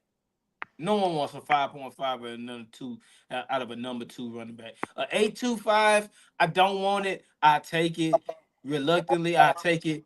A 14.1, I'm giving that all day. Give it to me. Give it to me. Sign me up. I'm taking it. You say I can get a 14.1 before the game even start. I don't even want the 21 or 27. Go ahead. I'm gonna sign up for that. I ain't gonna even gamble with you. I'm gonna take the 14.1 and ride with it and see what my other people do. Everybody else would do that. There's no one who could say they wouldn't do that. So basically, what you're telling me is when he's healthy, he's one of the most dynamic players in the league. That's what you're telling me. Look at his numbers. I is. ain't making it up. I mean, he is. I mean, the dude can run and he can catch the ball out of the backfield. And that combination in fantasy football, I mean, in real football, I mean, it it it pushes your team and propels your team to be able to have a back that can do those multiple. Like so I he's a great pick, and I think that he definitely. I mean, if he's healthy, he's going to have a decent year at least at best. Listen, So I'm looking at this. James Conner has pound for pound some of the best. games from a running back this season, point production wise. Hands down. There ain't no one a running back that consistent. He probably had more 20s and 30s than but Well, we he know almost should be in the top five. we know He Steve. almost should be in the top five with his own when he's on the field, the production he's giving, he almost should be in the top five. So I could easily see, I believe that. I could easily see him having the best game of his best season of his career. This could be a career year for him. And I could see 15 touchdowns. I'm not saying all rushing. I'm not saying 15 rushing touchdowns. I'm saying a mix. You know, he may catch 6 touchdowns and run in 9. You Yeah. know, he may do an 8 and 7, 7-8. You know what I'm saying? Something like that. That's all I'm saying. I know it seemed bold proclamation to a lot of the owners out there when they see this. Oh, well, 25, he got 35. 25, they're gonna be like, that's what you that's stretching them. No, I'm talking about 35. 35 touchdowns out of those two. I mean that. I mean, look, if if you have one of those type of years where you get that kind of production from just those two players, then you're gonna go deep into this season. And that's why I took them where I took them. Now, the George Pickens, the Deontay Johnson, and some people even say Devontae Adams. Like I don't think Devontae Adams is a question at number 2 at running back. I mean wide receiver in the second round. A number 2, a number 1 wide receiver picked in the second round. I don't. Maybe someone else do, but I don't know. I can't. The man had look at his numbers. His oh my god. Yes, he had a bad year. Bad year is 103 catches, 1,144 yards, and only 8 touchdowns, only 266 points. But when he was on, he probably had some of the highest scores of any receiver in the league when he was on. A 42-point game, a 37-point game. Like that's where his ceiling is. Damn near 50 points. 13 catches, 20 targets. We'll You'll see. throw the ball to him. Throw it to him. Throw it to him. Who gives a shit? Throw it. Well, he's coming. Throw it. What I say? 20 times. Uh, 13 catches, 21 catches, 21 passes. 2 different times this in last season, he had 20 targets. Who can say that from a receiver? I mean, probably I only CD Lamb and maybe Justin Jefferson, maybe because I know Tyreek ain't even had 20 targets. And what that say to me is they willing to throw him the ball as many times as they feel they need or have to. You know, that means he gonna get a 9 or 10 targets a game. And so if I ask myself, you ask yourself this, honest, you ask yourself that if you throw to if you throw the ball to Devontae Adams 10 times, how many times you think he gonna catch it? I mean, he got to be open if you're throwing it to him 10 times. I would say 60 to 70% of I the was time. just So about six or to say, seven out of 10. yeah, I was just about to say 6 or 7. You know Yeah, what I'm saying? yeah. So to me, that was excellent value with the number 2 pick. As where my board landed, I needed a number 1 receiver right after a number 1 running back. That's how I felt. That's how I drew my shit up. And then I backed over Connor, and we already know about Connor. So maybe Pickens at 4, maybe that's a reach. Maybe Deontay at 5 is a reach. I don't think so. Both of those are the number 1 receivers. Pickens ran Deontay Johnson out of Pittsburgh because he said, "Hey, there ain't enough room for me and you to be catching passes.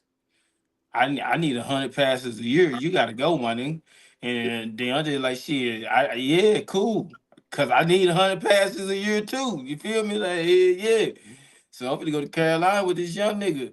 You know what I'm saying? And it's ironic I took both of them niggas back to back. When I did it, I was like, I like this shit kind of crazy because like I had Deontay Johnson last year, and Pickens took some of my shine, but Deontay had some good games. You know what I'm saying? He had some moments. He only had 154 yards, but he was hurt, mind you. He missed the first 6 games. When I traded for him, I traded J.K. Dobbins to Twin for him. J.K. Dobbins tore his ACL right after I traded the nigga. That's literally that same Sunday. I traded him and he got hurt. But at the consultation, I didn't get away scot free because Deontay Johnson got hurt too. He missed 6 games. So I didn't get him back to the 7th game, which was really not back to, well, the 7th game, he had 5 catches, 79 yards. So he had 12 points, 16 points, 22 points. Then he had a 2.7 point and a 3.6 and a 9. And all that happened because of George Pickens. Yeah. Then he went 13, 14, 17, then a 3, then 11, then a 19.9. You know what I'm saying? He basically said he need to go somewhere where he can get way more targets. So I thought that made sense for me to grab him at 5 as my flex, possibly receiver. And then George Pickens right before him, and Pickens had 213, so he was over 2 something. And he had some big games, 20-point game. He also had some bullshit games too. But I think some of them bullshit games came when, you know what I'm saying, when Deontay Johnson wasn't there. Yeah. That's what I also think. But week 4, Deontay wasn't there. Oh, so I don't know. Week 9, that shit crazy. He had a weak ass week 9. But we'll see. And then I took Rome Oduzze. But all in all, I ran through where I thought my shit had holes in it. It was hella fucked up. Now we go to your team. You picked Brees Hall first. Gary Wilson. I gotta ask you though. I gotta come back. I gotta ask you what you was thinking on that. Then you took DJ Moore. So you went running back, wide receiver, quarterback, wide receiver. Cause you took Kyler Murray fourth, Cortland Sutton fifth. Then you took at 6, which is kind of a reach, but I understand what you was thinking. You took the tight end in 6. That's the round I was targeted tight end. You took TJ Hawkinson, who was out, and we don't know when he coming back. Then you went back receiver with Jameson Williams at 7. 8, you went took a defensive end, TJ Watt. 9, you took Antonio Gibson. 10, your linebacker, Devontae David. Then you came back with Blake Corum. I like that pick at 11. And Romeo Dobbs at 12. Head coach at 13. I think that's high, but maybe you That's like the auto Jets. pick. That was auto pick. Oh, auto pick. Okay, it makes sense then. Cade Otton at 14. I like that pick. The Birds at 15. They would have been my pick, but you took them before me. So I definitely like that. I was going to take them niggas 16, which is where you took Demarcus Robinson. At 17, you took Nick Folk. Safety at 18 was Gardner Johnson. I think I had my safety at 18 too, if I'm not mistaken. And then you took a punter at 19 and knocked it off with Kenneth Gainwell and Dawson Knox at 21. Dawson Knox was there at 21? Damn. I I was didn't know that. I was surprised that he was still hanging around. I just took him just in case maybe anything happened with Kincaid or anything. I have Yeah, he him, would be there. yeah, maybe for trade bait for somebody, you He know. talked to me. But for me, uh, um, when I look back on the draft, I mean, I think that when it came to drafting back to back Jets, I that's not what I really wanted to do. The timer was coming down on me, man. I was doing some more shit, and then this nigga was the highest motherfucking receiver on the board, so I just hit him real quick because the timer was going down, and that's how I ended up having damn Gary Wilson. But I mean, he was the highest receiver on the board, though. I mean, so I mean, it's not like I took a motherfucker that wasn't positioned where they had him positioned at. But I mean, actually, like I say, I mean, I ain't ashamed to say it. I mean, I would have taken Harrison over him, but and that's what. At two, Yeah, yeah, I would have. And but I mean Devontae was on the board too, so you passed on Devontae. I yeah, just went to yeah, look. he was. I passed on it. But I was really thinking about taking uh, Puka as my number one pick uh, and going two receivers to start it off once Bijan was taken with the number one pick because I really didn't want to take Brees Hall. So when I ended up taking Brees Hall, um, like Puka was taken, I think at the beginning of the next round by Rollo. So, cause that was gonna be my next pick, I was gonna go Puka, but Rollo had taken him, and At 19. yeah, so uh, and it was funny that Gary Wilson ass was next in line as the top receiver. I'm saying like so I'm thinking to myself like, damn man, as because I'm going through all of the receivers and like I said, I see Harrison, and I'm sitting there thinking to myself like, damn man, this is kind of too high to be taking rookie man because this nigga right here. I mean, I'm predicting he is gonna have a great year, but I mean, shit happens. You know what I'm saying? Mm-hmm. So he could possibly not have a great year. I mean, he could get injured. Anything could happen because I mean, this is his first time in this league. You know, so I said, nah, I can't take him that that high at number two. And so I was hoping that I would take. And see, this is the shit where I say that. If you're not really that confident or in the person that you taking uh, in in the pick in like let's say like your second pick versus Mm-hmm. your third pick, uh, go ahead and take that guy that you taking third, second, because if you're not that confident in the guy that you taking at that second pick, but you kind of like the guy at your third pick more, why take a chance on the guy not being there at the third pick uh, if you like him more and instead of taking this other guy, even though he's rated higher to people. You know what I'm saying? So that Right. so that's how I see that shit. Like where that in retrospect, I mean, this is like because we still ain't even played a game yet.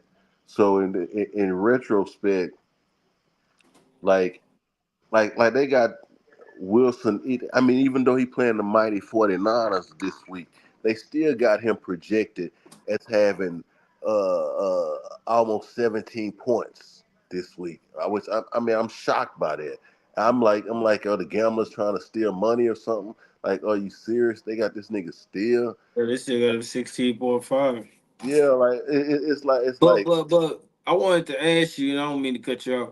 I wanted to ask you, how did you feel when you took two Jets back to back? You know what I'm saying? With the obviously they both gonna be gone. Those are two of your. I mean, those are technically. I mean, when you I ain't looked at the points, but I think those are your two. Maybe DJ Moore, but those could be your two best players. Your two best players basically off the same day, almost I ain't gonna say give up a game, but let's say okay, Brees Hall, what, 20 some points, 16 points, so that's like 30, 35, 40 points Yeah, yeah, yeah, yeah. on one game. You didn't, I mean, obviously it's your first year. Did you think about that, or you didn't think about that, or you didn't care? Or you just say that's, you know what I mean, those are two best players on my time up on the board. I'm taking them. Like I said, uh, I should have I should have taken a guy that I feel like I like more, which is Marvin. I should have took him a number two, so that wouldn't even clash, you know. And like I said, that would have in turn made me not take Kyler. I would have took another quarterback. All dominoes all fall differently if I take Harrison at number two, you Why know. wouldn't you take Harrison if you would have, let's say you hypothetically would took Harrison in two? Why wouldn't you still take Kyler? You know, because of Because the off day yeah, because I don't want that many people off at one time? at the same time because uh, uh, at, at at quarterback I'm not really like too screaming about it too much. You know, as long as I do have a backup that I can put in that actually is playing that week. So I'm not really really like tripping, but Oh, yeah, I noticed you only have one quarterback. What was it? What was it? What was the thinking about that to say, "Hey, I'm not going to draft a backup quarterback. I'm not going to draft a quarterback for when Kyler Murray is off, has an off week. I automatically have someone that I feel comfortable starting instead of saying I'm going to hope or I feel confident that I'm going to be able to find someone who can play that week." well, I just I feel that a quarterback What was this? would be available when it came to that point in time because if I'm not mistaken, uh, So let me I don't let me on me. How many quarterbacks are available right now? You say, and let's say let you needed a quarterback, another backup quarterback today. let's go and We know look. you don't. Let's This go and game, let's go and look. Let's just take I a can go. answer your question. None of them. There's none. Right now, there is none. There may be a spot where Fields opens up. Oh, Excuse me. There may be a spot where O'Connell opens up. Um, Honestly, I don't see another single spot unless unforeseen injury happens. Let's just say the injury guys are kind to the quarterbacks this year. They just judging them off performance. I don't see another spot that could possibly open up beyond Fields and O'Connell. Right now, I mean, we don't know what the future holds, but that bench, I think you called the players bums. yeah, yeah, that's what I call them. Yeah, I think that bench is full of a lot of bums. Bum. Well, you gotta under. So are you saying you look to choose from something like that? I mean, you never know. I could be You uh feel well. Let me ask a better question. Do you feel confident choosing from something like that?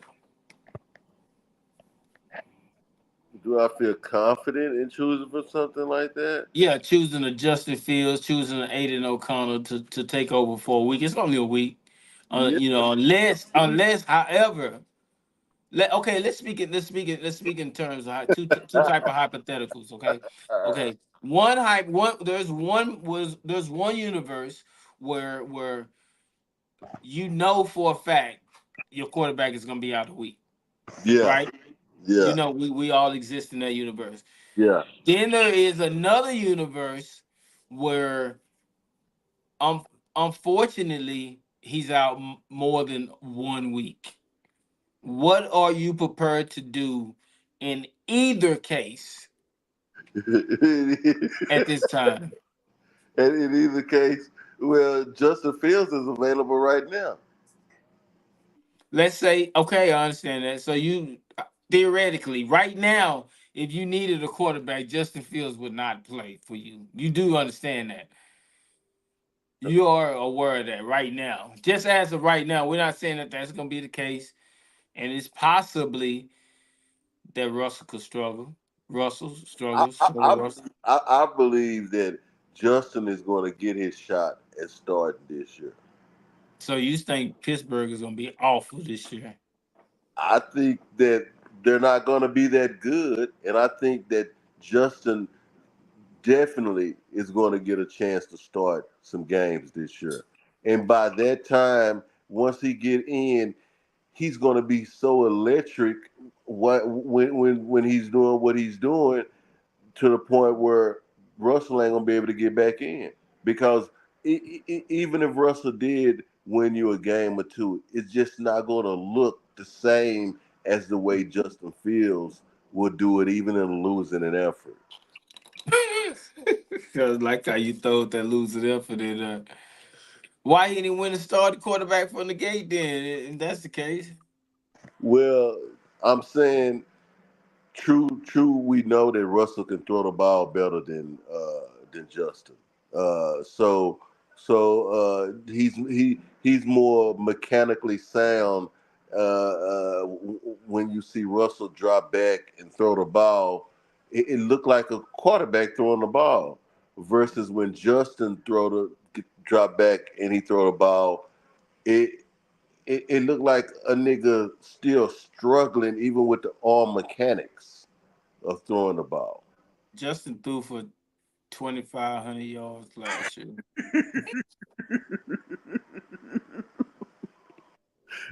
That's what I'm saying, man. That's what I'm saying. So, so that's who you will be entrusting your offense to if you was But hold on, to. hold on. You know what? Now that you said that, you made me want to go and look at what Justin numbers was last year. Cause damn, Yeah. Justin gone. He not even on the list no more. What the fuck is he on my team? Then let me see. Did you add him? I went to the whatchamacallit to the bid on him. Damn, nigga bid a lot of money for that nigga. What the fuck? How much did they bid? I don't know. I ain't seen yet. That nigga Draper I bid got it. two twenty five. I got him. 225 Who? Draper. For who? And he dropped it for Demario Douglas. Oh, okay. I got Justin Fields for $68. I see that. I'm looking at it right now. That nigga bid 225. So I had to go on to get him to lock just to Ooh, lock that nigga got it up there. I was gonna go get that young nigga too, boy. I had bid $5 for I've Douglas. been outbid 2 times. I mean, a nigga spent 225 because I know for a fact I put 206 in that motherfucker. Nigga got me again. Now he dropped Johan Dawson. What's Johan Dawson numbers? Let's see, Justin. Damn, they ain't projecting for you to even play this year. Damn, I 73. told you that. Man, but they tripping. And then you drop Dawson Knox. So the whole time you talking about uh what you possibly might do if he get a chance. Whole time you know you got this nigga on the cut block. Boy, yeah, that's cold. You just sitting up in the press conference, don't even you ain't that's a good way of doing business. You ain't even tell a nigga he was gone. So Tycoons went and got Joey Bosa and dropped a punter, Torrey Taylor. Watson, DC got Will Shipley. He dropped Pierre Strong Jr. after just picking up Pierre Strong. Tycoon had Thomas Morstead, the Jets punter. And Damn, man, I just wish they would. Even though you did win those bids, I wish they would turn around and let you know what the all of the bids was, so you can know. And I wonder, do they? If you put a bid in, is that the price that they gonna automatically? I guess that's the price that they gonna automatically take. So what if you would have put like $10 in, it tell you who bid what. You gotta go to the filter. oh, it do. Oh Yeah, shit. cause it tell me I bid 206. I was unsuccessful. Draper bid 225. It tell you as far as what you bid. Oh, it tell Kid tried to get Demario Douglas for $5. First and third bid $11. Tycoons bid $95. I bid 206 and Draper bid 225. He won. It showed all the bids Oh on the shit. players. On the player. Yeah. Did nobody bid on just oh yeah. One person Swift tried to get Justin Fields for $61. Damn, I'm glad I raised that hoe up to 68. I was just because at That first you and him was the only niggas trying to get a quarter. That nigga trying to get 4 quarterbacks on his roster. He crazy as hell. Yep, you won that bid. I barely won it. I had upped that bitch because at first I had put it at $5, then I had upped it to 65, and I said, "No, man, I'm gonna put an odd number like 68, like just to put a weird ass number on that hoe." The Tycoons bid $75 for the Buccaneers defense. That's crazy. That nigga got Jacoby Brissett for $50. You needed him. That would have been a cool, decent backup. You know he at least was gonna play. Swift tried to bid 11. He didn't get him. Did nobody bid on Abdullah but Rude Boy? Nobody bid on Trevon Diggs but me. Supreme was the only one on charges. All these $5 bids. Mm. It's only a few big money. Damn, that nigga went up for that nigga, man. That's crazy. Why would that nigga spend that much money for him, man? I thought nobody would spend 200, and I was right, except for one motherfucker, man. Damn, that shit make me mad. I done lost 2 bids. Mm. About $25, $20 and $25. Damn, these niggas setting the prices high, man. God damn, that was a high price. Yeah, that was a beast right there. I ain't paying two some. I ain't trying to Why cash. am I Like, seeing? yeah, I ain't trying to cash out like that. I mean, I wasn't either. I ain't gonna even lie to you. I'm trying to strategically save that money and only spend it like in little small increments. I mean, I ain't mind getting it off. If you would have told me right now he was gonna be at 225, I'd have be at 226. Well, see, my thing is that people gonna eventually be dropping people. You know what I'm saying? That people gonna want, and I'm gonna have that cash laying in the wings. You know what I'm saying? Ready to pounce on a nigga. That shit was good fucking value though. But this is the thing though. Okay, I'm looking. He gonna drop Rashawn Johnson. That's who he gonna drop. He still got room. He gonna drop Rashawn Johnson. Or he could drop the linebacker if he wanted to, but he don't have to. He can hang on to him. Mm.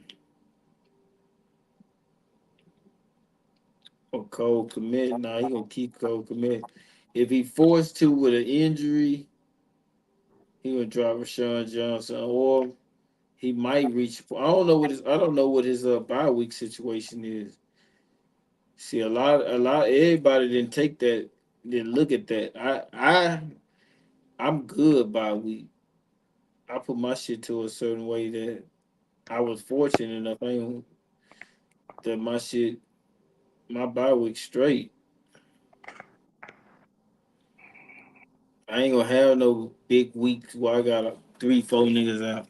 Well, that's kind of part of the reason I wanted to trade Brees Hall or Garrett Wilson because I didn't want that double up uh,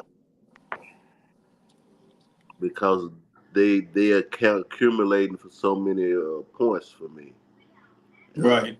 and but this is what I'm gonna say. You got to be having a bad season to me for one game to bring down your whole season, though. Right. I can So agree with that. so so so it it shouldn't be that crippling to you unless you already walking on crutches. I mean, you never know how the season turn. With unforeseen injuries, that's that's that's that's that's the X factor. The injuries. That's the X factor. That's what you can't count on. Factor in. You can't do that algorithm for that. You know what I'm saying? Shit. I'm kind of thrown off by that free agent. That nigga Draper got me, boy. That's cold, man. I wanted that nigga there. I had paid 200 million for that nigga, man. I offered that nigga 200 million. He took a $225 million contract. I thought we had an agreement. We went out. I took the nigga around the town. We went got something to eat. I had took the nigga where some bad bitches was. He partied all night. Let him stay in my mansion and shit. You know what I'm saying? I even said, hey, you can fuck my little bad bitch. You know what I'm saying? If you want to. And, we joked about it and shit. I thought we had a vibe. You know what I'm saying? I thought we were really fucking with each other. Nigga, well, he told me, man, before he left, he told me, like, I'm fucking with you. What Yeah, the fuck that mean? And then you go sign with the other nigga, man. He ain't even asked for more than 206 million. I'd have gave it. Look here, I'd have gave him 226. All he had to do was say that's what he wanted. I don't even understand why communication. That's why I always say communication is important. Like you can't do anything without good proper communication. You know what I'm saying? It's always gonna end up bad if it ain't good proper communication. That's what I always say. I say it all the time. but But look, be that here nor that. we was just talking about my quarterback situation, and there go Justin Fields. Like I just said, you know what I'm saying? Like I mean, Don't look at don't shoot the messenger. he fell right. He fell right to me. Like I just said that he would, and then when like I say, he gonna start, and he gonna be starting right in time when I'm giving Kyler a break. You surely hope he start, but listen, check this out. If and when he do start, just make sure he throw the ball to one person, and we'll be all right. He could just throw it to him. You know what? Interception Matter of fact, I'm gonna see if I can trade for two. for two. Ooh, I'm gonna you see if got I you can got you got enough commodities to do I'm, that. I'm, I'm gonna see if I can give a nigga Justin Fields, uh,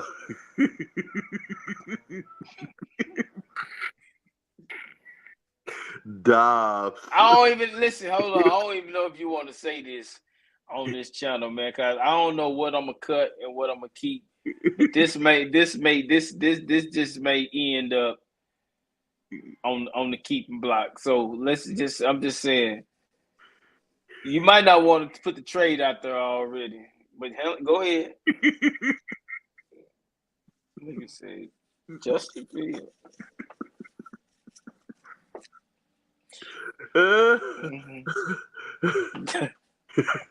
I can't say what a nigga gonna say or what a nigga not gonna say, but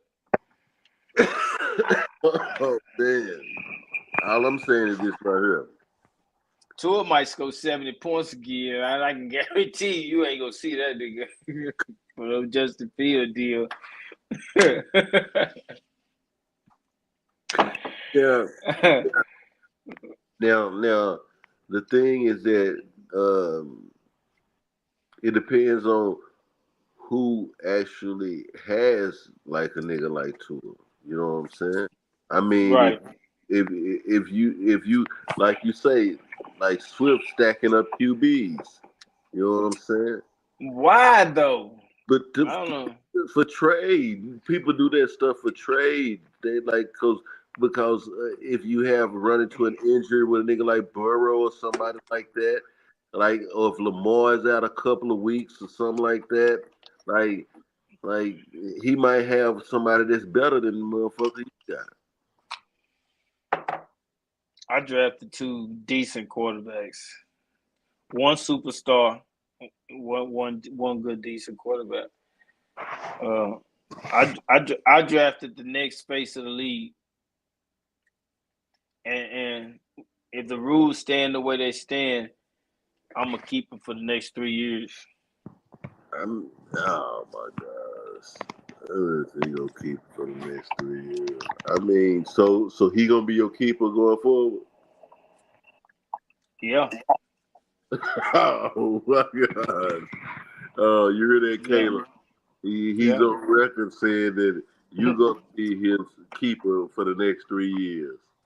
Yeah. I mean, that's the guy that Cat, believes in you, man. Cadillac Caleb. Yeah, that's the thing. The big body style, the Escalade, the highest selling one, and they got the Broham coming out. Yeah, I absolutely listen. I absolutely believe him. He has a tremendous arm talent, once in a generation type of arm talent. I don't know if you ever seen him play or seen any of his highlights. He has an amazing arm talent. I mean, everybody in the world seen him play against Colorado. You seen what he did? Yeah, he almost lost that game too. I almost ain't good enough. I mean, I'm just saying. I mean, he was going against a bum, so I mean, he should goddamn me drop This 40. this is what I'm gonna say. The receivers and the offense and the coaching that he was receiving in college wasn't as advanced or as good as what he has right now. He So has arguably one of the best receiving cores in the NFL on a conglomerate level. So That's you what don't I'm saying. think of Riley? It's not that I don't, but a lot of those players that he was playing with Lincoln Riley won't go to the next level. Yeah. Everybody he's playing with now is at the next level. Yeah, but USC, you know that's the NFL factory. Yeah, I mean that's cute, you know. But it may send a player, maybe 2 players, maybe 3, 4 players, but the whole league is the NFL, and that's all I'm saying about that. So right now he's in a place where he's surrounded by very talented receiver play. It's pretty much easy for him to be successful. For the simple fact is that he has a very good receiving core. And sometimes that's all you need to get you started. And let your arm talent do the rest. But enough about my superstar receiver, my outstanding, tremendous talent of an offensive quarterback. Rookie of the year, Roy, by the way. Remember how you heard it here first, fresh off the press. I'm going to give y'all a premonition. I'm going to give y'all a proclamation. I'm gonna be a prophet for y'all. And I know I'm not really going out on the ledge or standing on the edge of a bridge, but I'm saying Cadillac Caleb Williams will be the rookie of the year, the Roy. And with that will come one of the most iconic rookie seasons for a quarterback in NFL history. Remember, you heard it here first. I said it. Remember, you heard me say it. But now I want to go ahead and get past, let's get past these draft picks. Let's get really down to it. We've been, dragging this on, so we're gonna try to get this together in a little bit fast. So we're gonna go over to the MVP watch. We're gonna get into the top 5 scores of the week. But since we don't have those scores yet, because we're still going into this week, we're going to project who we think are going to be the top 5 scores of the week. We'll start with you. You go ahead and the top give 5. me what you think. You already gave me in the pre-production meeting. You gave me your top 5. I'm gonna see if you stick to that list or. Josh Allen. Lamar Jackson. Big L gonna definitely gonna do his thing. C-Mac gonna do his thing. Tyreek gonna do his thing. Wait. You said Josh Allen, Lamar Jackson. Who you said after Lamar Jackson? C-Mac. C-Mac. And then after C-Mac, you said? Tyreek. Okay, so you flip-flopped them. Okay. All right, go ahead. No, these ain't in no particular order. These ain't in no particular order. Okay. Like, okay. I'm just reeling off who gonna be in the top 5. But if I had to say who I think gonna be number 1 this week, it's gonna be Lamar, or it's gonna. You know what? I think I'd probably go with Josh. I think Josh, because he's gonna have to be Mr. Do It All. So I like I said, I think he's gonna score a touchdown and he's gonna throw 2. So now I was looking at little information where they were saying that how Josh throwed a low in his career since 2019 of 253 yards a game last year, and they said that's before this year when he lost his 2 top targets. So they But he still had 4,300 yards passing. Yeah, but no, I'm saying he had a low of 250 average. Yeah. So I'm saying they saying without his targets, in Diggs and in Davis, like how is he gonna even muster more than 250 a game if he only could get 250 a game with them 2 on the team? I say that it was a bunch of argument and going back and forth between Diggs and Allen, and they just weren't seeing eye to eye anymore, and that kind of slowed the production on that side. Then but I think Josh type of quarterback that he can make receivers. So I think that a young receiver that he got coming in, the rookie Coleman. I think with Kincaid another year. I think that, man, Josh is about to have a big season. Josh, you know what? I'm just gonna go ahead and say this right now. Josh gonna win MVP this year. Ooh. Yeah, I'm gonna go ahead and say this. Josh gonna win it. That's deep. That is rich. That's too rich for my blood. I don't know.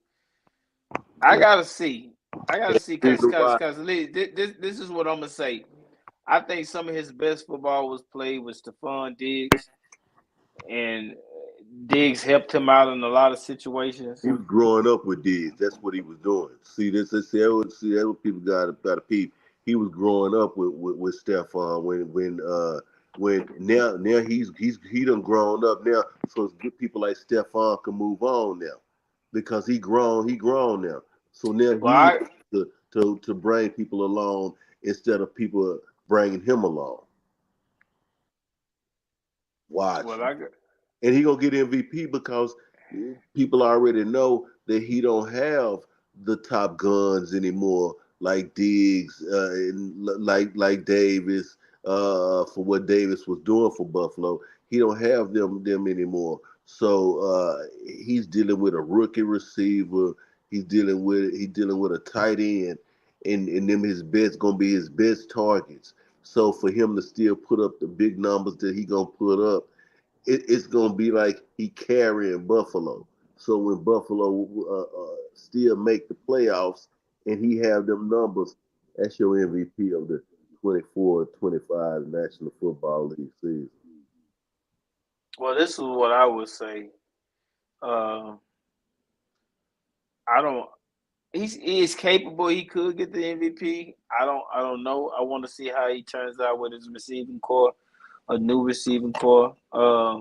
Relatively new. He got one or two familiar faces that was there before. Shakir, one of my fourth, fifth receivers.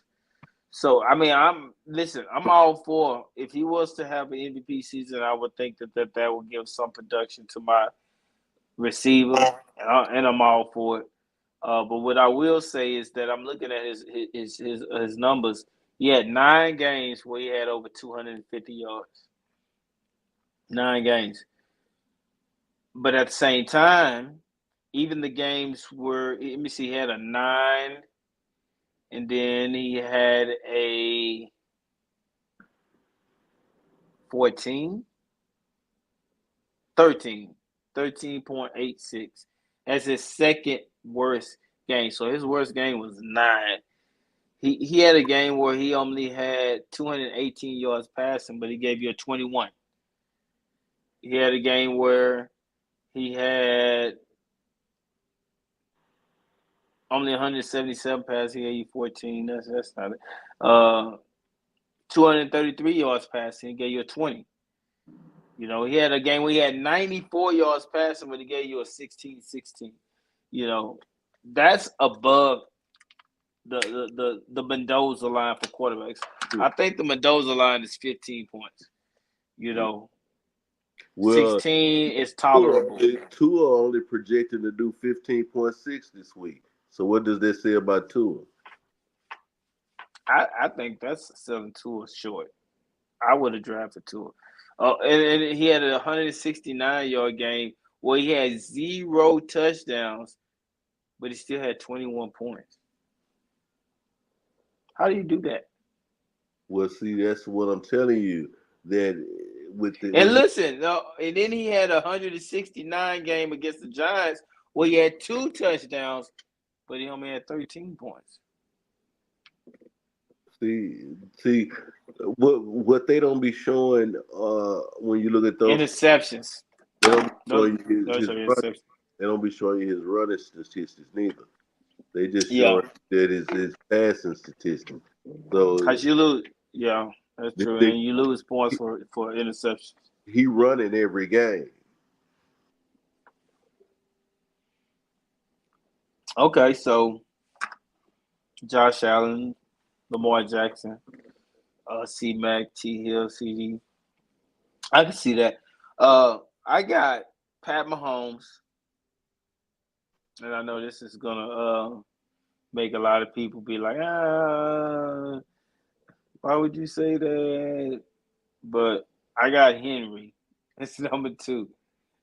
I think he'll get like 3 touchdowns, 112 yards, couple of pass receptions, maybe a screen pass for like 40 yards and a touchdown. Who knows? Okay, Henry. Okay. Number 3, I got Saquon Barkley. Okay. Number 4, I got the same as you. I got C-Mac. And number 5, I have the sensation, the rookie sensation, going to show up and show out in his first game and throw for 3 touchdowns, 374 yards passing. Oh my God!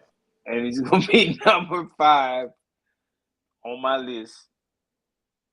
That would be more than that points if he had 3 touchdowns, 375 yards. Okay, let me take it down some. 3 touchdowns, an interception, and 324 yards passing to come in at number 5. I got Cadillac Williams. That's who I got. That's who I got. That's who Oh, I got. That's man. who I got. So, Like, hold on. So before you tear my list apart, let me say this. Are you saying you don't think it could happen, or you don't think it will happen? dude, I don't think that it will happen. Let me say that first of all. And I mean, anything is possible. But I'm gonna say this though, it's for you to be throwing 2 of your players in the top 5 of all of the players in the league. I mean, I find that hilarious. But you know what though? If it actually happened, I mean, that you come around and have 2 of your players in the top 5 scoring of all players on the face in the leagues, you know. So, but I don't see that happening for either one of them. Uh, uh, I don't. I see Caleb possibly throwing for 300. I mean, because if they gonna come out there and they gonna sling that rock, I can see him throwing for 300. But I can see him throwing for like two touchdowns, 2 picks. You know, so I see him. You know, but realistically, I see him coming out probably with between 2.25 to 265 and with probably 1 touchdown and 1 pick. That's kind of like what I'm seeing. You know, it's his first game in the league. You know, like you said, he playing with all of the NFL players now. You know, these ain't college players. You know what I'm saying? So these ball hawks is out there. You know, so he got like that. And as far as Henry go, I mean, I will say this: uh, it's a possibility that he can score 2, 3 touchdowns. It is, but the question you got to ask yourself is this going to even be a high scoring game between these 2 defenses? That's what you got to ask yourself. Like, and if it's not a high scoring game, like I said, you're looking at like a 20-19 type of game. So, especially with John Harbaugh, he ain't playing for that. So you can best believe he done dialed up the defense, and he done watched all the tape, and he ready for everything he gonna throw at Patrick. So, uh, like I said, it's a 2019 type of game. So if it's a 2019 type of game, I mean, the most he can get would be 2.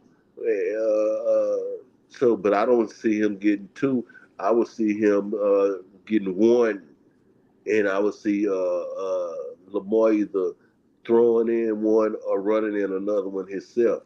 So, because I don't see much scoring that's going to be happening in that game.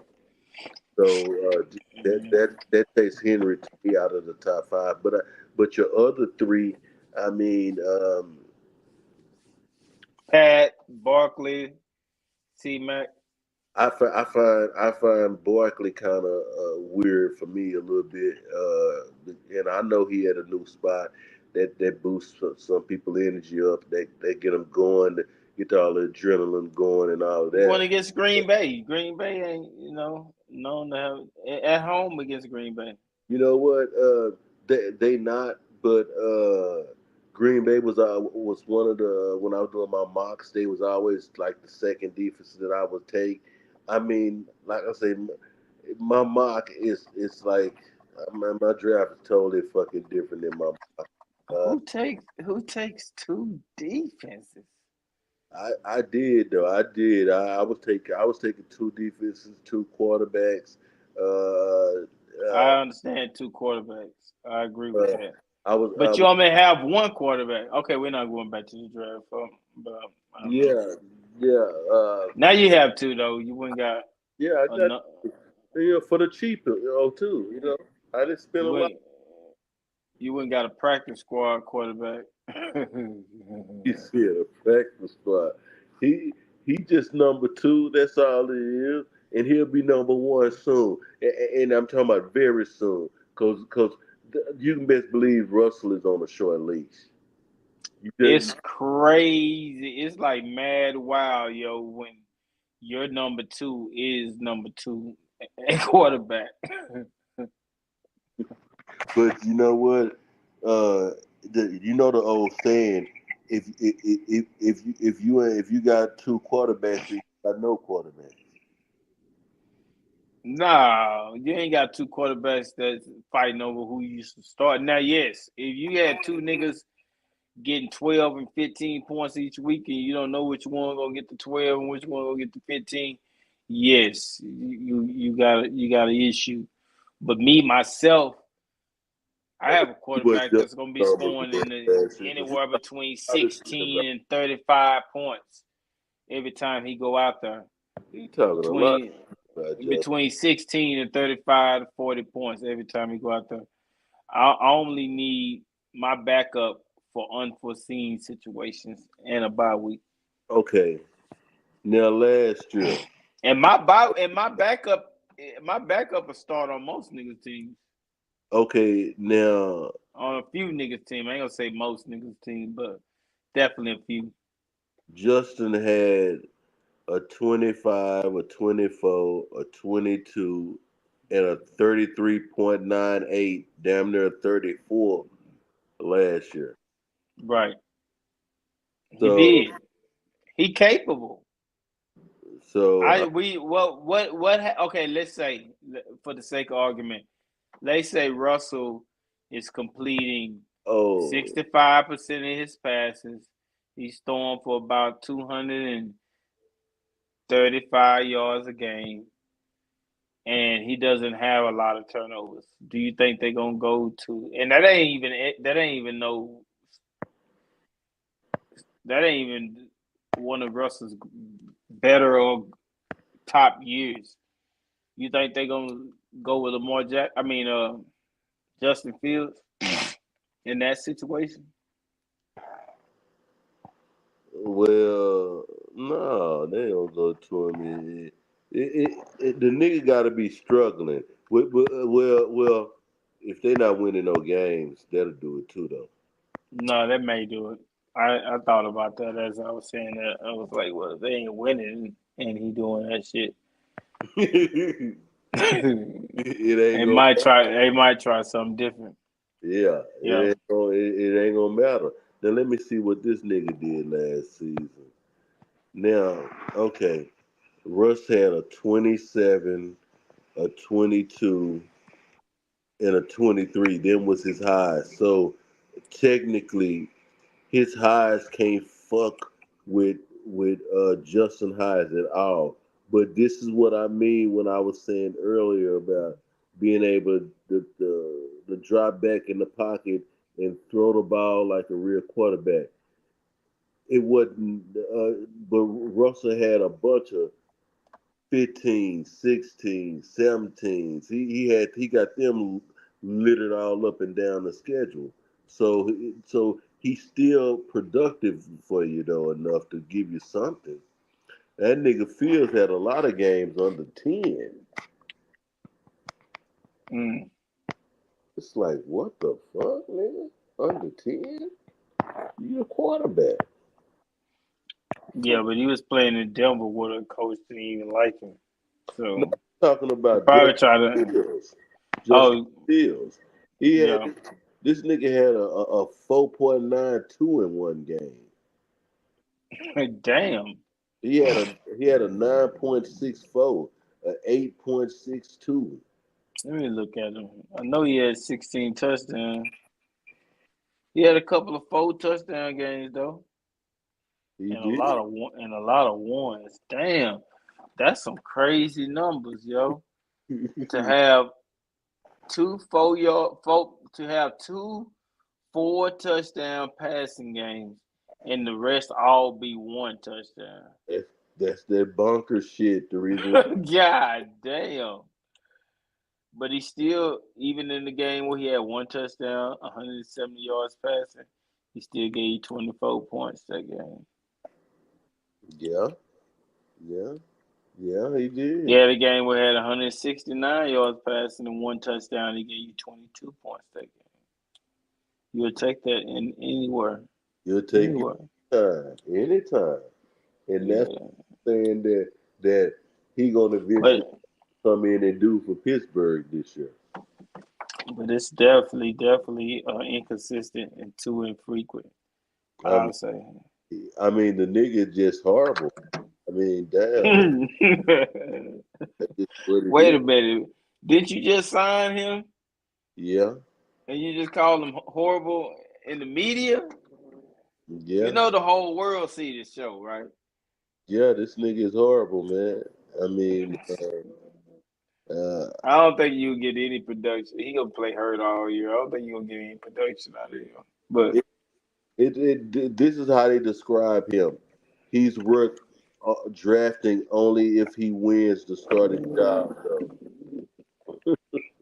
you know what's the crazy point? I'm not gonna dog him out because in one of my mocks, I took him as my last pick. So do with that what you will. Okay, so let's go ahead and get into this. That's our power rankings. Oh wait, that was the top five. I'm fucked up right now. Let's get into the top 8. That was the top We, 5 scores. we might have to. We gonna have to continue this on tomorrow or something. Shit. Okay. How Yeah. much time you got? How much time we got? We only got 2 more segments. Oh, okay. Well, yeah. Let's zip through it. Let's zip through it. The top 8 is already the power rankings. So, you know what I mean? We ain't going to spend too much time on that because we don't have, you know, nothing to go by. But they got first and third and Bayou and then Well, Juice Simmons. I said after the draft that I thought that that Bayou actually did have the best draft. I mean, they got him. I didn't know where he would be rated in any power rankings or anything like that. But I did say that I thought he had the better draft. I felt like that first and third, uh, their draft is bolstered by their running backs with McCaffrey and Hill, and but their receiving core is pretty damn weak. But um, but they still got the number one, and so I mean, that's the projections of the power rankings at this point. They got them one. They got Bayou two, um, but I mean, it's a couple of strong teams in this league. A few of them that got some strong draft that they did, and we gonna see how it shakes out though. But I mean, right now, just based off of like where I seen the value draft, I think that he deserves definitely to be up there, at least in the top three. I believe number one, but as far as the drafting goes, but drafting don't win you shit though. No, that's facts. That's facts. You know? Yeah, we see first and third leading the projections and first with the 304 whisperer coming in at 10. I wanted to ask you though, there's something I seen on here that I wanted to get your take on it and ask you how you felt about being ranked at 9 and then being taken out of the top 10. They said that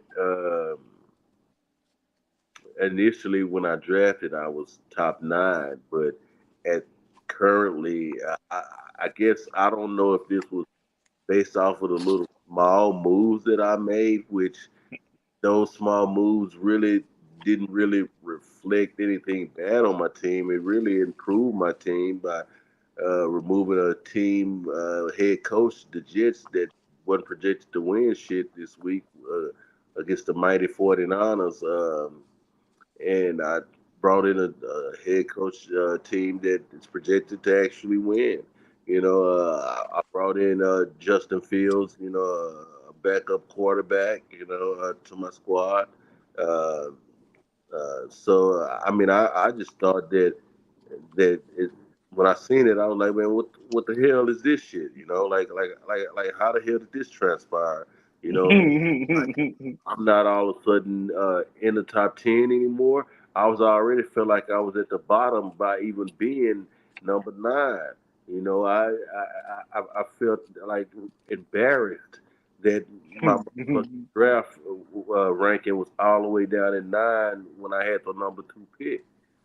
So that I was already, walking with my head down and shit in the rain and shit, you know what I'm saying, but I picked my shit up, you know what I'm saying, when I, you know, seen that, you know what, these other niggas didn't really do shit neither, you know what I'm saying, so what I'm gonna do is I'm just gonna keep it trucking and keep it moving, and I'm a wheel and deal. That's what I said. But unfortunately, I haven't got anybody to want to make no moves. I know that they say that this is a league where niggas don't want to like trade players and shit really too much. They want to stick at what they got. But I say like get this shit popping. You know what I'm saying? Let it like rattle the goddamn league, man. Make people think and think that god damn man, ain't no telling what might happen next. What's the next shoe gonna drop? You know what I'm saying? And make a deal. But this is what I'm gonna say. I got this on record. What I'm gonna say. After a week, these niggas gonna come knocking on my door because they know that I'm a GM that's willing to make deals and willing to trade. And Who that you gonna trade though? who am I gonna trade? Yeah, who you gonna trade?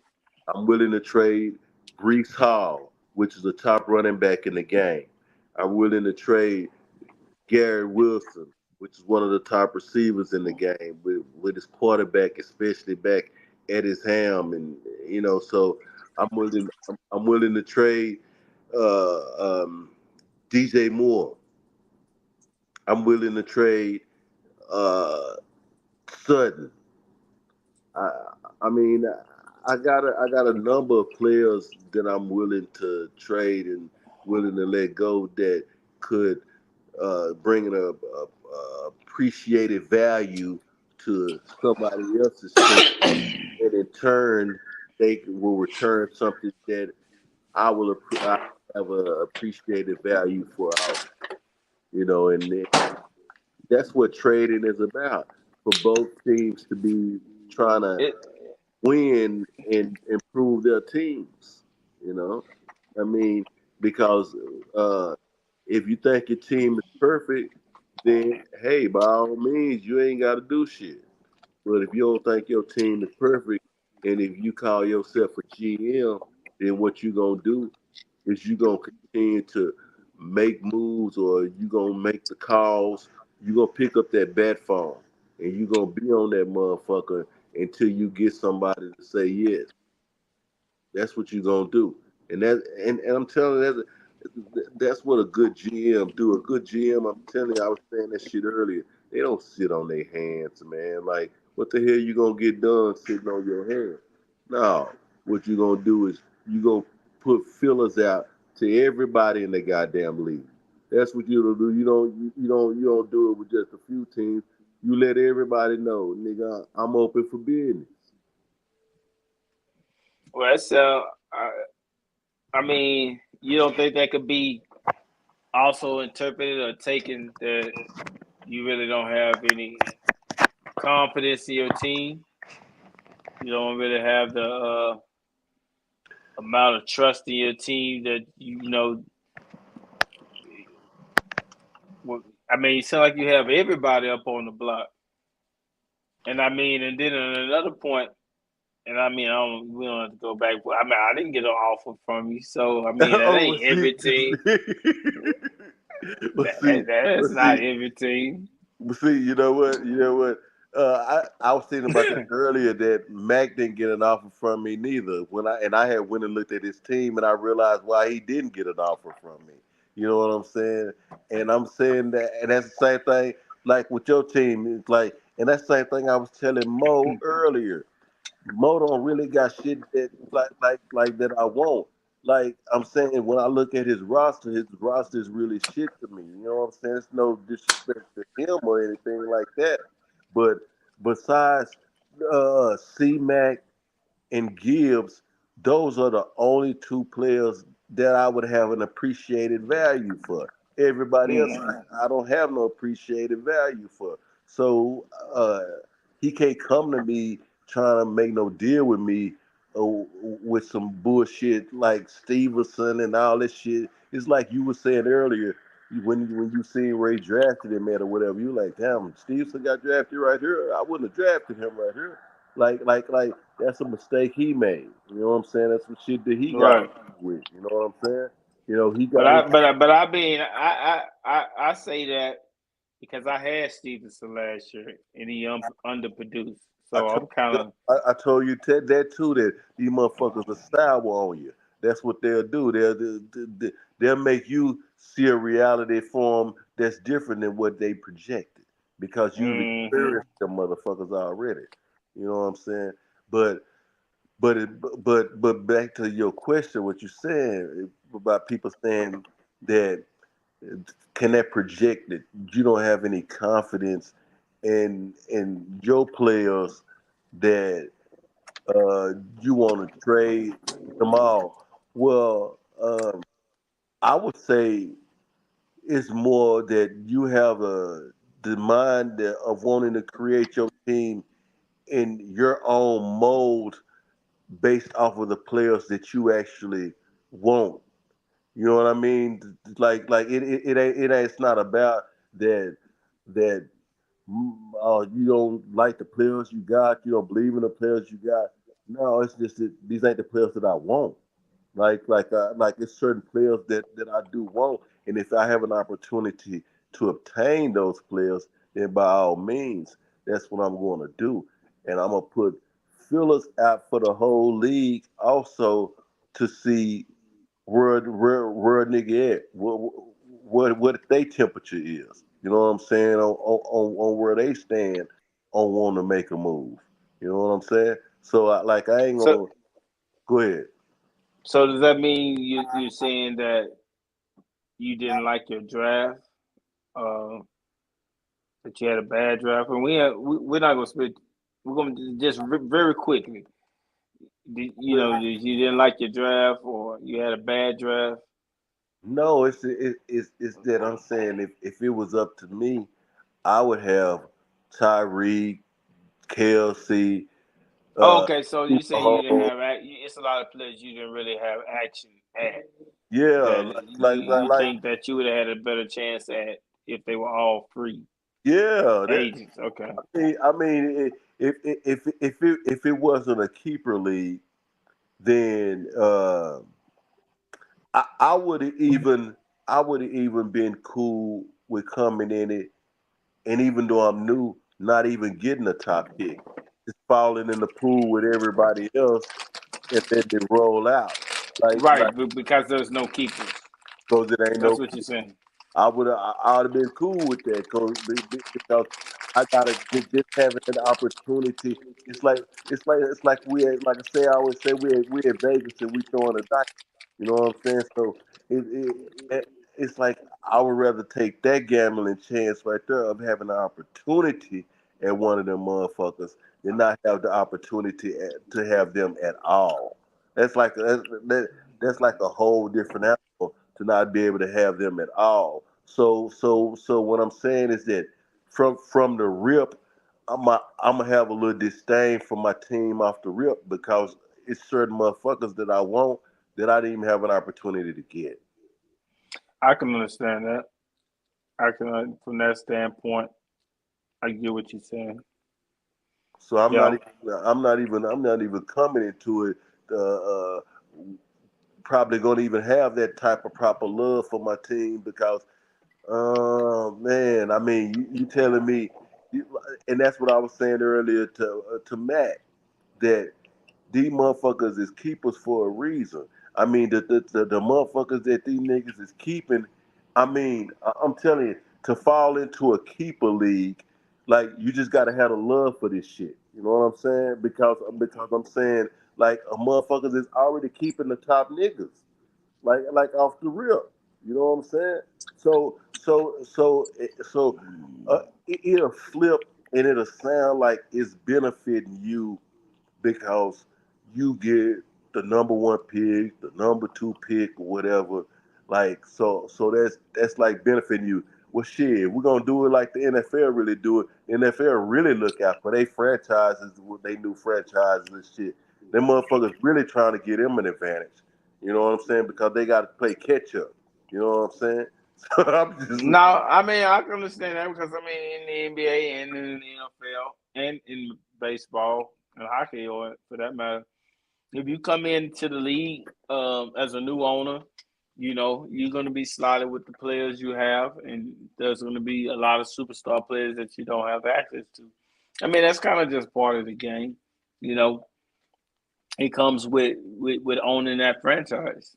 So I understand what you're saying though, but we're gonna quickly move on to this last topic, and it's going to be the weekly matchup and weekly projection. So basically, we're just going to go over the games of the week this week, yeah, yeah. and you let me know who you think gonna win.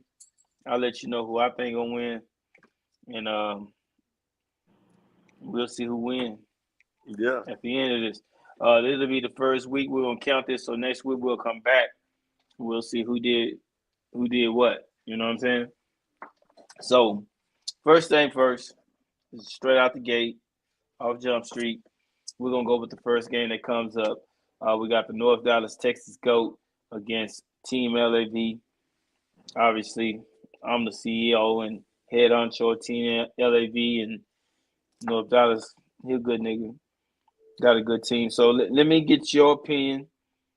My opinion gonna be biased, so it's really no need to get my opinion. Or actually, let me just go ahead and get mine out the way. Let me get mine out the way. So I ain't gonna take too long with this. As far as I ain't gonna go matchup for matchup, you can. I'm gonna be short with this one. I'm just gonna simply say, uh, I'd be an idiot if I don't believe in my team. Uh, so there's no way that I'm gonna say that I'm gonna lose to a team. You'll never hear me say I'm gonna lose to a team in this entire season. Not one game. I don't believe I'm gonna lose. Will I lose? I mean, it's possible. I have never gone undefeated, but anything is also possible on the other side of it. So where there's like a loss, there could be a win. But I don't want to, take all y'all time with this philosophy stuff and mind angles and changes of directions and different spears and shit. All I'm gonna simply say is Team LV is gonna get the victory, come out and be 1-0. If you go up and down the lineup based off what is projected to happen, which I strongly feel and believe, the core of my offense is gonna go above projection, and I believe that I'm gonna have a defense or special teams player go above projection, and everything else can hold close to water. And we're gonna go score 172 points this week and come Damn. out of the win. So you gonna drop a dub over your projection. Okay. Okay. Was a big week. Okay. Doing a quick rundown. I mean, I feel like that North Dallas definitely got the quarterback. Everybody would agree with that. Oh, Uh, and okay, my bad. And also, I say the score gonna be 172 to 158. mm. They say you're gonna run him out of here, y'all. Uh, That's not that bad. I That's mean not that bad. that's That's 14 points. 14 points. That's not that bad. It's 2 touchdowns. That's not that bad. You running him out of there, y'all. So we got Lamar. We know Lamar the better quarterback. I'm giving him 11 points over his projected points.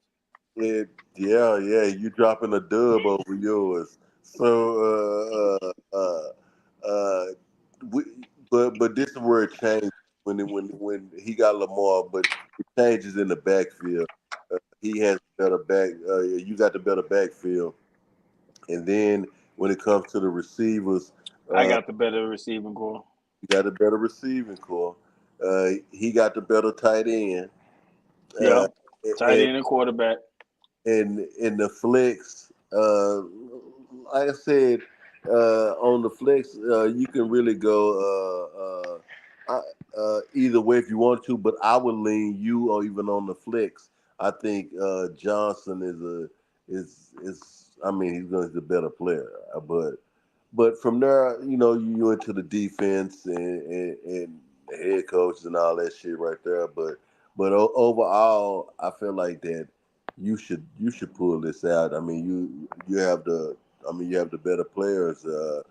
Really, on the offensive side, all the way down, except for two positions at quarterback and tight end. I mean, I see you pulling this one out definitely, and it just might not be close. I mean, it just might not be close. That's what I said. That's what I'm saying. And I mean, I'm saying it might not be close. I mean, you said it. You got to look at it first. That's your. You know, Excuse me, I'm on the gas. So. Yeah, it might not be close. Okay, so next up, I'll let you go ahead and introduce this. We got Team Greedy against you. So yeah. break it down for us. I mean, I think that Pat Mahomes playing this Thursday night is celebrating, they Super Bowl victory win, all of the hoopla surrounding around that, and they're gonna be playing the Baltimore motherfucking Ravens. Be more Murderland. You know what I'm saying? So I think that that's going to be a real close game. It's not going to be a high scoring game. So I don't think Pat gonna have a big game. I thought Pat the most he might do is throw for 2 touchdowns, and he might throw for about 280. He's not going to even get to 300. Now on the flip side, Kyler Murray is playing the sorry ass Buffalo defense, and Kyler Murray is I feel like he's coming to have an MVP season this season. He was on an MVP trajectory a few years back, but I believe this is going to be another season like he had a few years back, where he has a great season, where he's in the MVP race. So I think that Kyler is going to actually have a better number weekend than Pat Mahomes. Well, Now, he didn't throw for more than 263 yards in all of the games he played when he came back in week 10. But he gave you production 20, 17, 18, 20, 11. His lowest production was 11. So, I mean, you'll take that. I'll take that. Anyone will take that. but I would prefer. Is he totally healed from the injury? Because I'm looking at the boom or bust. It's 25% to bust, Yeah, only 12% to boom. yeah, he's totally, and in those 8 games that he played, uh, 4 of the games he had 20s.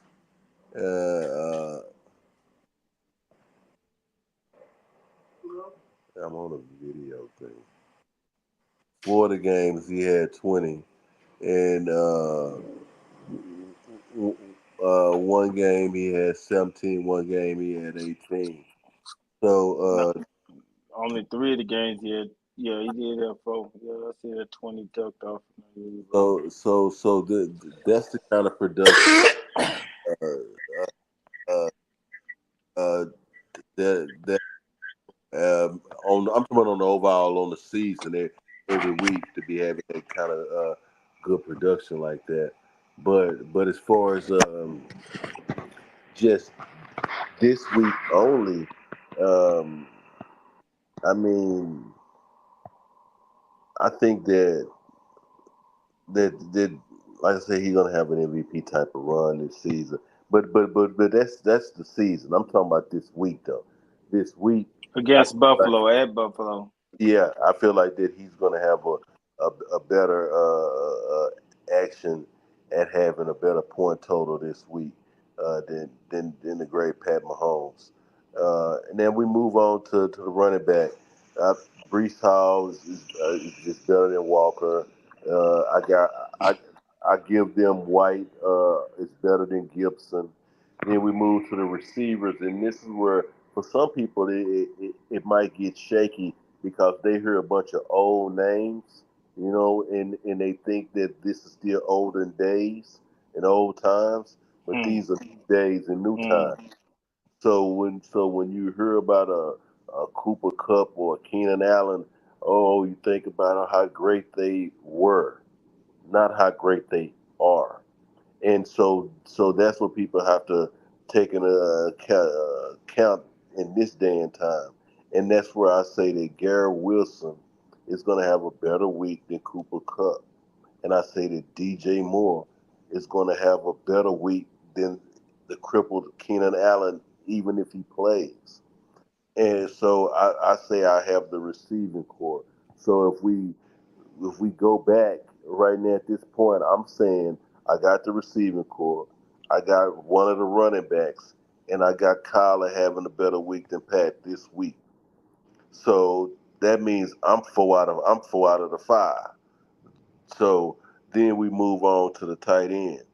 Now his tight end is more productive than my tight end. I wouldn't argue about that. I mean, the proof is in the pudding, as of what man done last season. But I will say this, and I'm gonna give him that though. I'm gonna give him that, even though he's questionable this week. But I'm still gonna give him the tight end spot. But I would say watch out for Auden and don't be surprised if he do have a big week. Just don't be surprised on it. Is all I'm saying. So then we move to the flex with Sutton and McConkey. I mean, shit. We don't know what hell McConkey gonna do. You know what I'm saying? I mean, he could have a good week, but I mean, shit, we don't know. I'm gonna give Sutton that edge, and then when we start moving into the Levante Davis and the T.J. Watts, you know what I'm saying? Combine that with the Garner Johnson. I mean, uh, my head coach against his head coach. I mean, I just think that I'm pulling it out, and I think that they got me down. Coach T.J. Watt, I think, gonna have a big game. Like I said, this is the first week of the season, man. These niggas come to bring the pain. So the little shit that they got T.J. Watt as what they say he gonna average this week. No, he gonna succeed. He gonna exceed that shit. So since you want to throw skulls out there, they uh they got. I see myself All right, man, super. going to a 158 to 144. 158 to 144. Yeah, Okay. So let me see. That's 14 points over projection. yeah, but mine is a more a realistic 14 points though. I mean, I'm not. Over projection. So I Yeah. mean, Well, no. Yeah, mine is. I'm really at 145, 144.9, but yeah, but it's like 14 points over projection. You like 20 points over projection. uh, Yeah, because I mean, we really have the ability to do that. I think they are being, you know, I think they are. I don't think that they are being. I will listen. I'm not. We're not even getting into into my situation.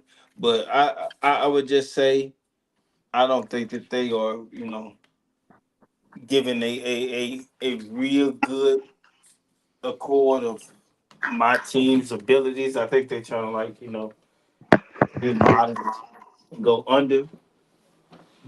That's neither here nor there. But I can see that. Get back to your score. I can see that. I mean, I have you winning this game, so I'm not. We're not too far from it.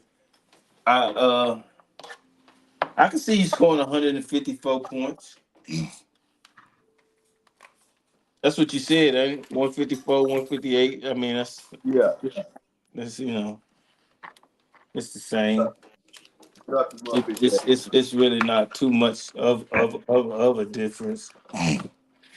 I lost one of my motherfucking. Sorry for the technical difficulties, folks, but one of my lights went down, so I had to plug Let's some. move on to the next team, y'all. It's gonna be Casual versus Texas Tycoons. The projection is Casual 51% to Tycoons 49%. This matchup right here um, has some skillful players in the game on both sides of the ball.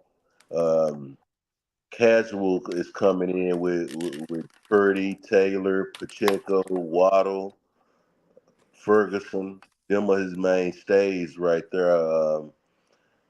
I mean Mooney, but I mean he's not one of the mainstays like the other guys.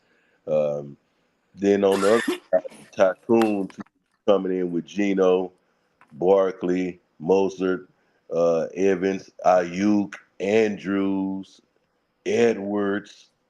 I mean, off the rip, I mean, I just go with the Tycoons. I mean, the projection got Casual winning it, but I mean, I mean, as I just reel off the skill player names: Barkley, Mostert, Evans, Ayuk, Andrews. I mean, shit. Um, if if I say that Taylor and Barkley is a wash, um, I, Pacheco and Mostert, like Pacheco ain't never had like a season like Mostert had. So I know he's gonna be splitting time, and Pacheco is not. But at the same time, that's gonna keep him fresh, so he can break open them big runs and get down to that end zone and get to celebrating. And Waddle is actually questionable this week, but even if he plays, I still think that Evans is going to have a better week because he's the number one target. And Ayuk is better than Mooney. Andrews is better than Ferguson. Now, you when you get down to Montgomery, Montgomery is not a bad player. The guy had 13 totes last year, uh, over 1,000 yards. I mean, that's a good player right there. So between him and Edwards, um, man, I would probably go Montgomery, man. But like I said, he split time with Gibbs, so that's that, you know. But this is where I kind of feel like it gets back into Tycoon's favor because his defense is nice also with Warner, Hutchinson. Uh, you got Johnson on the back end, and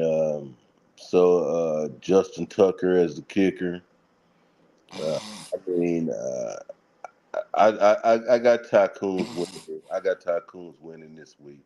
It, it by by a thin margin, but I have him pulling out this week. Uh, I mean, I was looking at the quarterbacks, I prefer Purdy, and I mean, even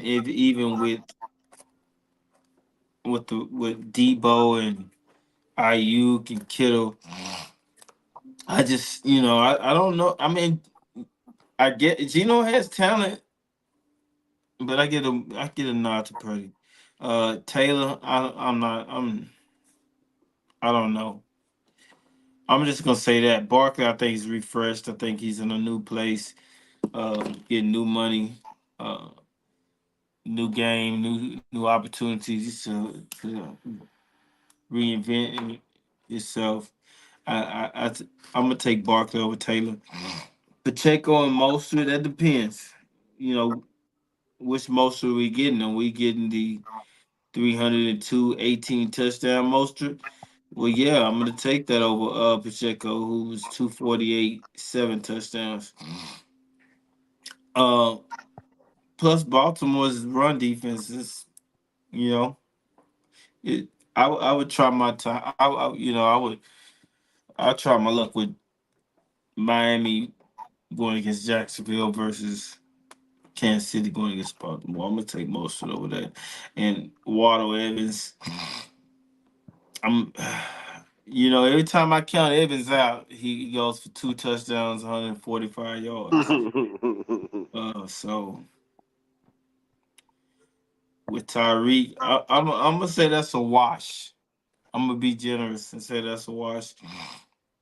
But then are you over Mooney? So theoretically, I have 3-2, and we don't know what the point differential between those three and those two. Let's just say he picks up 5 points each time he wins a matchup of these skill positions. Well, then Mark Andrews and Ferguson, I'm gonna have to add that same five because I think they are going to target CD Lamb a little bit more. Whereas you don't really have that with Mark Andrews. You do have Henry and Flowers, so I could see where Andrews might not, but I'm gonna take Andrews over Ferguson. I'm just gonna take that.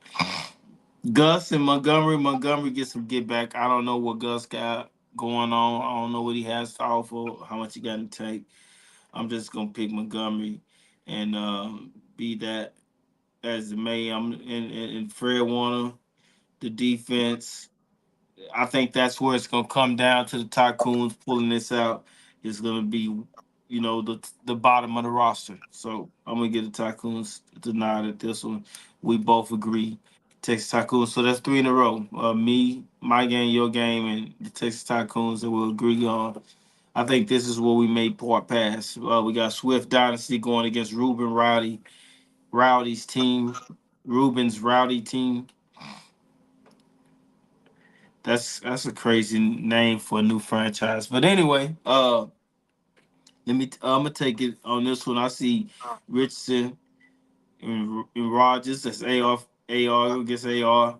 The old against the new. I don't. I would have drafted Aaron Rodgers in the seventh round, but I don't know. Achilles a bad motherfucker. Where he not gonna run. He not gonna scramble. He not gonna throw it off his back foot or really like use his plant foot to generate, throwing power. I don't know. I don't have any answers to all those questions. I'm not totally convinced with Richardson's throwing ability. I'm gonna give it to Rodgers, even though I'm not totally convinced. Cook and Harris, yo, Harris be underwhelming sometimes. He be underperforming. Yes, he do. Uh, Cook Cook is he jumped out and done his thing since last time I see him running. So especially against Cowboys, So I'm gonna take that's 2-0. Then Mouse against Pierce. That's Mouse. Pierce. Come on, man. I don't even understand how he has Pierce as a running back. But that's neither here nor there. He does. And so I'm gonna judge it. We gotta judge it based on what he got on the field. St. Brown and Nico Collins. I almost want to say this is a wash. My colleagues have, you know, expressed to me, why they think St. Brown is the better in it. So I'm gonna go ahead and give it St. Brown. So just because of that. So it's 2-2. Then we got Drake London. Swift had London last year. He cut him and brought him back. I don't know what he got going on with London. Against Debo, I'm not gonna even get into all that. We already know Debo. So it's 3-2. Then it's Ingram against McBride. Ingram has the ability to show flashes of greatness. McBride, since he came in the league, has put up solid, steady numbers. I'm gonna just pick McBride. Um, Hopkins, really, I don't even know what you're gonna get in really. So Hopkins, excuse me. So I'm gonna take really. So what is that? 242, if I'm counting correctly. Yeah, Yeah, 1, 2, and 3, you on Ruben's 42. side. Then we go White, Olakun over White. Bosa, Simmons. I'm gonna take Simmons is tight. I'm gonna take Bosa. Bates, Brisker, defense. Just defense is better. Uh, Ultimately, without continue, going up and down the lineup, I think Swift has enough to pull it out at the end. So I'm gonna say Swift. And I'm going Ruben. And I you went, yeah. I think that he has enough offensive power on his side with Ridley, McBride, Samuel, Cook, Collins. I think that's just enough, man. That like that's that's them a lot of names I was just calling. It is. I don't disagree with you there. So as a surprising Victor this week in many people's eyes, I'm taking Ruben. Okay. Well, next up we got 304 Whisper and first and third business. First and third business is projected to win in a 10-point projection victory, which is damn near a blowout. Uh, how do you see this? I got Burrow, of course, better than Daniels, so that's not even a question. Uh, then you have this is where the top two running backs that was on the board this year, number one and number two, actually meet each other in the first week. You got McCaffrey against Bijan. Now, I'm gonna take McCaffrey in this situation, and then it's Gibbs against Pollard. Of course, you're gonna take Gibbs. So right there at that point, it's 2-1, first and third. Okay, then we jump to Puka, and then Smith. Both of those receivers are better than the receivers that they're matched up against across from each other. So now we go from being down 1-2 to being up 3-2. 3-2. I mean 2-2. I mean 3-3. It's 3-3, ain't it? It goes It's 3-2 because you got McCarthy and Gibbs, and then you got Burrow, uh, oh yeah, that's right. Puka, It's and, three and, two. and Smith. Yeah, that's right. It's 3-2. So then Njoku is what ties it up and makes it 3-3.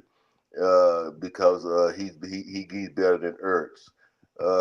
Now, Xavier Worthy, maybe you'll have a good year or whatever, but we don't fucking know yet.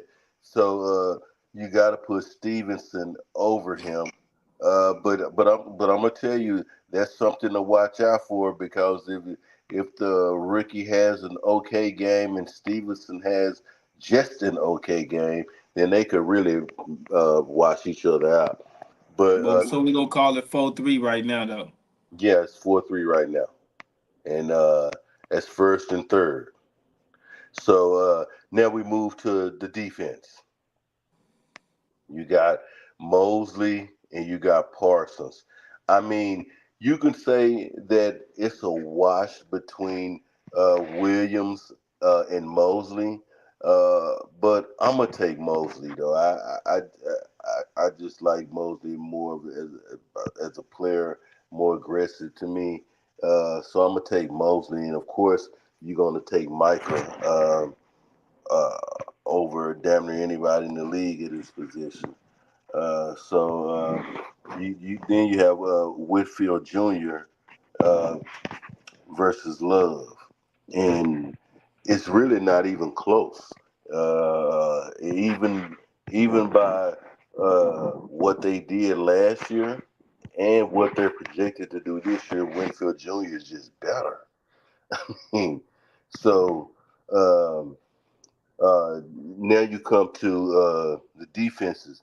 Uh, uh, you got Dallas. I believe they're going to beat Cleveland. So that should be good for Dallas defense. And even though the game can go either way, possibly with Houston and Indiana, Indianapolis, I feel like that Houston has the better defense though, so they could possibly pull that one on out too. Now we move to the head coaches. I think that Atlanta is going to beat Pittsburgh, and I I think Philadelphia is going to beat Green Bay. So um, if when I do their rundown, I come with the 304 Whisperer taking down first and third. Mm. Okay, that's another game where we differ. I understand where you were going with the bottom of the lineup, going selection by selection, but the difference is I think at the top is where when he would when first and third wins those matchups, he will win those matchups by a significant margin, which will be enough to give him lasting power when it comes to the end of the roster with the defense, the punter, the kicker, the coach, and all that. I think it's going to be the skill positions that are going to make the difference in this game, where the 304 Whisper will not be able to catch up. It's going to be a close one. I'm thinking it's going to come under the 10, where they predict 10. I'm thinking it's going to be more between 6 and 8 points. It's going to be the amount that separates uh, the point margin from victories, to loss, to who So you loses. so And you I got think and I got and I got first and third pulling it out by 6, 8 points. so you think that first and what do you think about first and third's receiving game? I think it's enough to get it done in this game. Uh, Adam I think Thielen. that even though they are going to have potentially Puka, he's questionable. Potentially Puka and Devin Smith. I don't. Devin Smith is very hit missing for me. You know what I'm saying? He has some good games, but then he has some regular games. 1.6, a 6.8, a 6.0. You know, I think he's in a situation, especially against who they play against. Green Bay. I think he has a tendency to disappear here and there. I think McCaffrey and Gibbs and is gonna Gibbs give split enough. time too. Remember that now. And Njoku, huh? Remember Yeah, I Gibbs know. split time. Well, we're going with the mindset that they were going to play. They're going to be healthy. Their talent's going to show on the field. We can't predict. No, I'm talking about the splitting of time.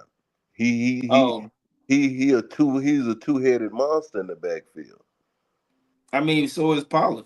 I know, but I'm just saying, like let's just not like So is Pollard. So. And You and, know, and and we don't know what Burrow's gonna be without, out be like without if he's without Chase. I mean, come on, man. The dude slaying that rock. He gonna be Yeah, who but you gotta have somebody sling it too. He's also had games. I get. We don't want to. You don't want to get into Burrow.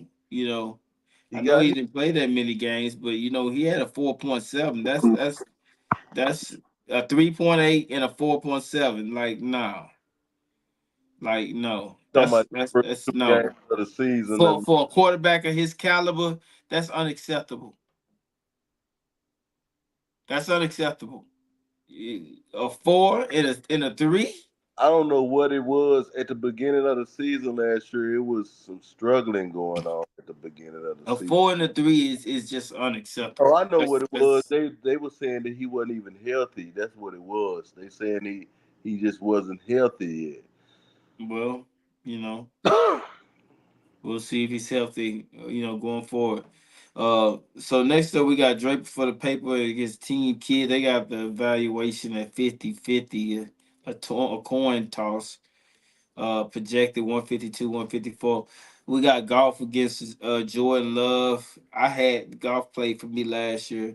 You know, Let me see what his first game was last year. I didn't start off with him first game, but he had 14 points his first game. In contrast, Jordan Love, his last he had 23 points. And he was on the road. So Detroit is going to the Rams. By I'm gonna say Jordan Love. I'm not gonna hold this up. I think golf takes a little bit to get worked up. He may start off a little slow. They may do most of their damage in the run game. But I'm gonna say Jordan Love wins that matchup. Then we got Jacobs against Javon Williams. I'm gonna get a matchup to Jacobs. That's a situation, however, though. Keep an eye on it, where Jacobs could get points with Jordan Love. Splitting the difference. That can make things a little kind of weird. When Jordan Love gets some points, maybe Jacobs getting some of it. If it's a little screen pass, a little dump pass, touchdown, shovel pass, Jordan Love could get, share that money with Jacobs. Then we got White against Brown. I thought that Moss was a starting running back. I don't know. So we'll see how that plays out. But right now I got White winning this matchup. So that's 2-1. Metcalf against Brown. I'm gonna go the other way, make it 2-2. I'm gonna take the other Brown this time against DK Metcalf. Then we got McLaurin against Olave. I don't know. They both got quarterbacks. One's quarterback is talented, but You he's know it's young. Olave. You know it's Olave. And the other one, I had Olave last year, so I'm gonna lean towards Olave. I'm gonna show a little allegiance and give it to him. So by my calculation, that is 3-2. And then we got Goddard against Schultz. I'm gonna say Schultz. I don't know what's going on. Goddard's 4-2. And then we got Pittman against Watson. I'm gonna say Pittman over Watson because Jordan Love has so many receivers over there he could throw the ball to. And even if he does throw the ball to Watson and Watson scores a touchdown, Jordan Love will be able to eat. And with these numbers stacking by my prediction, that would do Watson won't be able to help very much versus Pittman, especially with Pittman scoring to probably 19 points. I'm gonna say Pittman gets 19. So Kid is up. And then Louvu. I thought I gave this a different uh grade last time. You did. You I'm gonna I call the see fight. I'm I see calling it. I see I'm you calling said it. as I'm you gonna said call the it fight. this time, you done changed your mind on some people. And I'm gonna take Kid. I'm gonna call the fight. Yeah. That's who I'm going with too. I had already told you in the pre-production. I told you I got Kid, man, and I see that as you go down the list yourself and analyze it more, you see also that Kid is going to pull out this 50-50 matchup. Yeah, he's slightly projected. I'm gonna say it's a close. It's close. It's closer than what it may have seemed the way I was counting, down the favorites. But I still have Kid come. I changed. I changed. I changed. Yeah, I've changed. So like the nigga said, I've changed. Uh, uh, that's what that is. Okay, so we're gonna go to the Supreme Team versus Team Twin. It's a 52-48. Um, Let me know what you think. Well, first of all, this is this is a rough one right here at the quarterback position because I expect both of these guys to have big years and put up big points every week, and that's Josh Allen and Jalen Hurts. But for Right. this, for this matchup this week, I'm gonna go with Josh Allen. Jalen Hurts has a lot of talent around him, and I got Saquon now added to that talent core.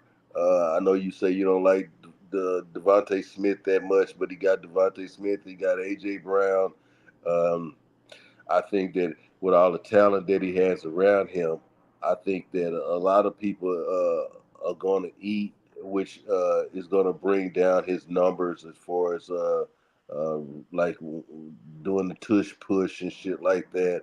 They got Barkley now can run that bitch in. Like so, I think that some of his production is going to be tailored down a little bit than what it's been in the last few years. So I got Josh Allen and quarterback, and And they don't got Kelsey to yeah. help with the tush push, so that shit might go away. Now at at the running back position, I think I'm going to lean Robinson Jr.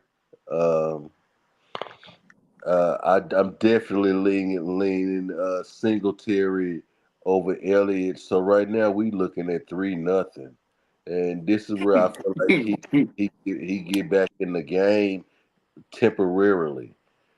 What Uh, you think? You think Jefferson just gonna be Jefferson coming off a knee injury and having Sam Darnold as quarterback?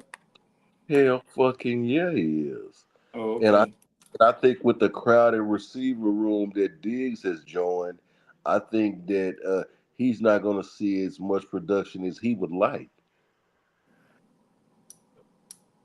So then I moved So to it's rookie against rookie. I mean, come on, man. I take Marvin Harrison every day of the week. So I feel like that. That's why I say he come back in the game for a little bit because it was 3-0, Nash 3-2 out of nowhere. You like, damn, man, he right back in it. But then you got tight end with Kittle. This is where I'm saying it seemed like he back in it, but then you bounce right back with Kittle bringing it to 4-2. Give But yourself a little breathing room. but then he come back with you with Godwin though. So Uh, 4-3. yeah, bringing himself down to 4-3. So then you have to go to the defense, and the defense I lean wholeheartedly with him. Franklin and Mack. Yeah, wholeheartedly. They like that's who I'm. And I ain't saying like Rokon it, it, Greenard, Jannard. it's bad or nothing like that. Because But he also got the San Francisco defense. I know. I was about to say. I'm saying that's what I'm saying. When you combine everything that he got defensive wise, it ain't even close to me. Now, the head coaches, they both got great head coaches, Baltimore and San Francisco. So um, I see the San Francisco actually So win. it's Tupac.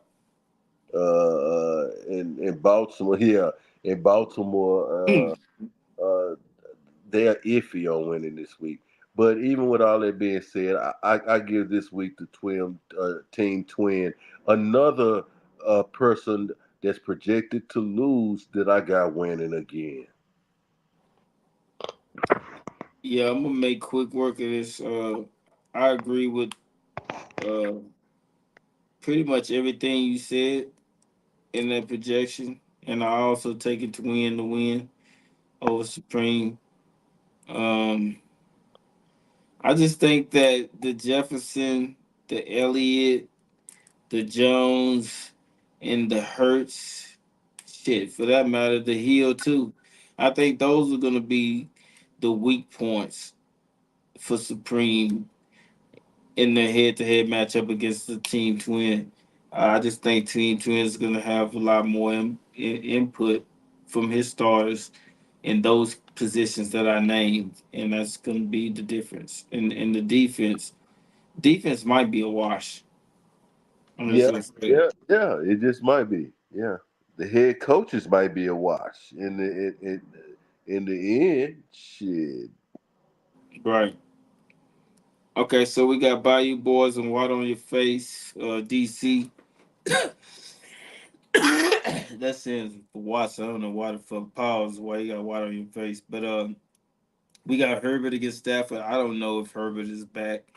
What's going on with Herbert, or even if he has confidence in his receivers. I know Quentin Johnson did not have a confident rookie season. Matthew Stafford, on the other hand, did have a rookie with a confident season, and he has a vet back that I think is healthy at least for the first part of this season, and will show it in his production. So I would go Matthew Stafford in that head-to-head battle. Uh, A Chain and Williams, I'm not totally convinced on A Chain for the simple fact he got Mostert over there, and I don't know what the coach is thinking because he hasn't declared A Chain the number one running back. For as I know, Mostert is still the number one running back, and he had 18 touchdowns last year.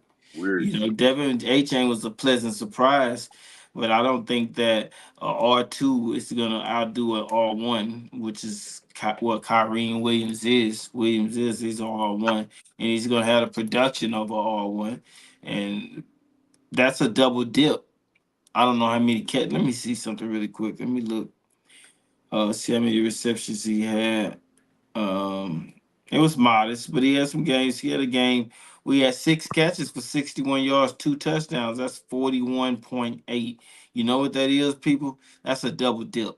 That's what you call a double dip right there. He didn't have very many of those, but he did have another game where he had a touchdown for receiving. He had 6 catches on 48 yards with a touchdown. He had 31 points. That's a double dip. You know, any catches for that matter goes to the quarterback and the receiver, especially when you're dealing with the yards. So we're up two right there, and they're breaking bread together. Then we get to the running back. We got Eckler, who's number two, with Jerome Ford, who's a clear number one. The Yeah, backup is Pierre Strong. I don't see very much production. Matter of fact, he got dropped. He got picked up and he got dropped today, all in the same day.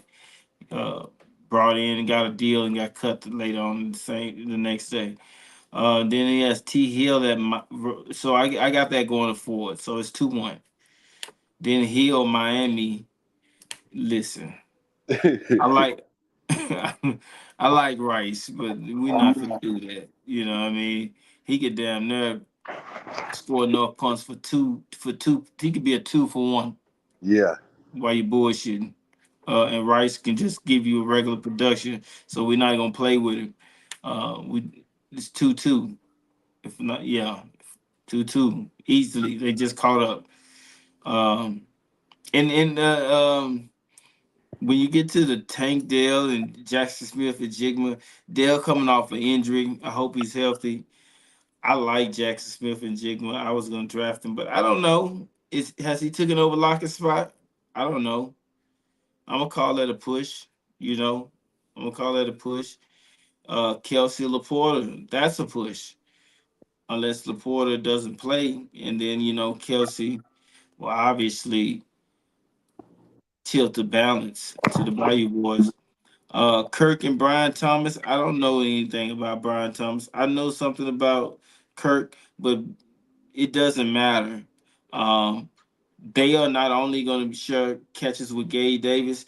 One of them is going to take money away from the other, and that's what I love about this fantasy. When you have two receivers in the same uh, back, well, it's not backfield. Well, when you have two receivers on the same team, 2 and 3, 1 and 2, 1 and 3, maybe I don't know how they rank them, taking food out of every time the one dude catch the ball, they're like, oh man, throw the other nigga the ball. You know Yeah, what I'm saying? So he may not throw him the ball ever. So whoever that may be, I don't know. I ain't gonna even answer that question. I think Kirk may be the better receiver right now, but maybe not. So I'm gonna push that too. So I get on down to a linebacker Z Speed, TL was Crosby. I'm gonna lean towards Crosby, so I'm gonna package T Edwards and Crosby together and say that he beat Speed. Then I'm gonna go with the defensive back. I don't know who neither one of them is, but if you have a Philadelphia defensive back, I don't think you're ready. So we're gonna give it to the other guy. Miami against Jacksonville, Seattle against Denver. Seattle should have a better game a day against Denver. Um, this comes down to the kickers. This comes down to special teams. You got Kansas City head coach against Cincinnati head coach. That's a wash, but maybe not because I think Baltimore's going to be Kansas City, and Brett Anger is going to put up 4 field goals. Dallas one is going to be a 57-yard field goal. He's going to get the extra points, and I'm going to give your face a chance to win it, but by your boy slips out with the victory at the end. yeah. I, I mean, for me, I mean, I really, I, I see it the same way you do as far as the victor, but I don't see it being close though. Ooh, okay. I like the margin of victory that they already have here is 12. I could easily see it being 16-18 because I see that Ford, like you say, he's number one. Hill number one. Uh, I think Dale is gonna have a nice game. I see Kelsey um, getting a lot of targets. I think this is gonna be his last season. So with that new podcast deal that him and his brother signed, so he getting more money in podcasting than he doing in playing in the league now. So Hmm. it don't make no sense to him to keep on doing that shit. So I think this is his last year, and I think that he gonna roll out and he gonna do some big things. So I think that uh, this is gonna be a easy cruising victory for the Bayou Boys. Okay, next up, last but not least, is our final matchup of the week. We have the reigning champion, chosen one with the Viking helmet, going against Jim Juice Simmons. The projections out early is 57-43, so they're projecting a blowout. It's already 12, no, 14, 6, what is that? Um, Team, 18 point, 19, yeah, 18 point victory is projected right now. It's probably going to be worse than that. What do you think about this game? man. I mean, one thing we haven't seen in these projections is this wide of a margin in all of these games that we've analyzed today. That I mean, for me, um, I I can't be more on a different page than what the projectors are in this one. Now, Okay. C.J. Stroud against Dak Prescott. Man, what a interesting matchup for these two because Cleveland defense is not a slouch now. You know what I mean? But I think that Dak is still going to try to throw the ball around the yard on them, but I still don't think that that they're a slouch. And I think C.J. Stroud got so many goddamn weapons, man, that he's gonna do the same thing. He's gonna try to throw it around the yard. So I just got to come to the conclusion who I think gonna throw it around the yard better that week. And I think I'm gonna surprisingly, maybe to some people, I'm gonna lean Stroud. I'm gonna go Stroud Mhm. over Over that. over Dak in this particular situation. Now, the next one is kind of interesting also because ETN, man, he's one of those backs that he gives you production, but to me, it's such bullshit production to me. He It's had like 330 points last year, 11 touchdowns. he did, but he one of those motherfuckers that play Only two games. games, under double digits, He one, 8 and 7. but he one of them motherfuckers that play 17 games and only give you 1,000 yards. When a nigga like O.J. Simpson ran for 2K in 14 games. He had 1100. So We gonna hold it again. Well, he did just have 1,000 yards. yeah, yeah. I don't people like that. I don't care. They don't carry a lot But of but weight. but but but but for our scoring purpose, 330 though. Three, look. That's monstrous. That's monstrous. So I mean, I had him on my team last year. So I mean, uh, I, And I, only two real bad, what you consider bad games. Only two I mean, with all that being combined, said, 15 points in 2 games. with all that being said, I give him the slight upper hand over Mixon in this situation. I mean, 1-1. I, I do. Now with the Rico and Warren. situation, it's tricky because hamstrings are a motherfucker, and Warren is he practiced on, but he's dealing with a hamstring issue So now. let me ask you a question. Who do you think will get the most carries? And do you think, in two questions, who do you think will get the most carries? And do you think either of them will get 10 or more carries? Oh well, I definitely think that Rico will. Oh, I think this nigga might get right in that sweet range. He might get like 8 carries. Uh,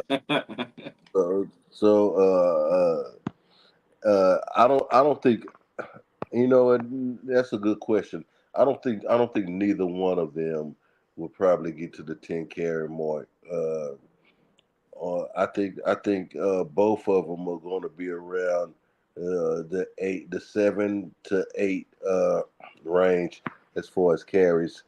But word is this: I'm gonna give Rico the So number. so we well, are we dealing with two number twos at I mean two number threes, or I guess number twos at starting running back or RB1's position? Not, I mean, because both of the running backs are RB1s, right? Yeah, mine are. You said both of his running backs are RB1s. No. Both of these teams look like they got RB2s at RB1 positions. That's what I'm saying. Well, Both starting running backs on your team should be RB1s. That's what I'm saying. Like start every receiver that you start should be on the WR1. That's what I think. oh shit! Correct me if I'm wrong. Damn, they got a O by CD Lamb name like he ain't playing. Yeah. Now that would be maybe see, and I think that has something to do, even though they have his projection at 20. Okay, if they got his projection at 20, why is he projected to have 124? Okay, no. They have to be taking off CD Lamb's 20 because it's 147 with CD Lamb and 126 without him. Mm, mm. Because as I was continuing as I was about to continue to go down the projections, I was going to say, if if Warren is healthy, I give Warren a nod. But we ain't playing no if games around here, so I'm gonna give Warren a nod, just cause I think that he's going to play and uh, and he just might get a little bit more run than Donald. But then as I move down that list, I was gonna go C.D. Lamb, Higgins. Over Xavier Flowers. All of them decks three was going to the chosen one. So at that point, uh, it was going to be 4-2 because I gave Juice, Etn, and Warren. I gave him both running back positions, but Stroud and the two wide receivers and tight ends went to the chosen one. And then when I moved to the flex, like I said, he got the rookie Keon Coleman uh, going up against Spears, and I know Keon Coleman ain't never played in the league, but I promise people, I'm gonna give the nod to Keon Coleman over a nigga that's already played in the league because his production ain't high enough for me to 10.8 to projected 11.5. How much over are you giving him? over. You talking about Keon? Yeah, over Spears. Um, I think that Spears is. I think Coleman gonna fuck around and have a 12 to 15 point game. So and I So think I think that puts Spears, Spears about 8. yeah, I think Spears gonna stay in that 8 to 10 range. Mm, okay. And I'm thinking this Coleman kid is gonna have a great year. Um, because Josh don't got nobody else to really be throwing it to at the receiver position. And but then after What that, about Shakir? mm, Never mind, carry on. is he do you feel like that they would be projecting this kid to have 800 yards in his rookie season if if they didn't think that he was going to be getting the ball thrown his way? I mean, you're right. I Now can't argue with that. it's a roll. I mean, you got Wagner, you got Garrett. I mean, Damn. I mean, uh, uh, then you got Harrison Buckner, the best kicker in the goddamn league, next to Aubrey. Uh, uh, uh, Sound like you leaning. I'm Yeah. I'm I'm leaning chosen one the whole way. Like uh Mm. like I feel like that now the Detroit head coach. Uh, I mean, don't get me wrong. I mean, I think Detroit gonna win that game, but the Rams, shit, Matthew Stafford them could pull that shit out. So it ain't he playing his old motherfucking team. So it ain't like he ain't gonna have an extra motivation to beat their ass. So So you so picking a shocker. you talking you talking about in this matchup? Mm-hmm. Yeah, I am. I'm going with the chosen one, and I noticed That sound like an upset with that. That's down a 20-point difference. I noticed that most of all of my mine today have been that I think that they got the projectors wrong, and I think the underdog is coming out on top. Okay. Okay. Well, I think you need. I don't know what you're seeing. I think you need to get your eyes checked. Um, I think that Juice is gonna hold out for a victory. Now listen. Do I think it can be close? Yes, I do. And the only reason I think it's gonna be close is because the Cowboys have got a 2-game exempt extension for CeeDee Lamb, which says to me I guess he's not gonna play, which I don't understand that because I thought you was working out while you was holding out. Yeah, that's what he said. So why do you need 2 games? It's something they not telling us. I don't understand what's going on. Maybe it was something else that had nothing to do with injuries or on the field. I don't know.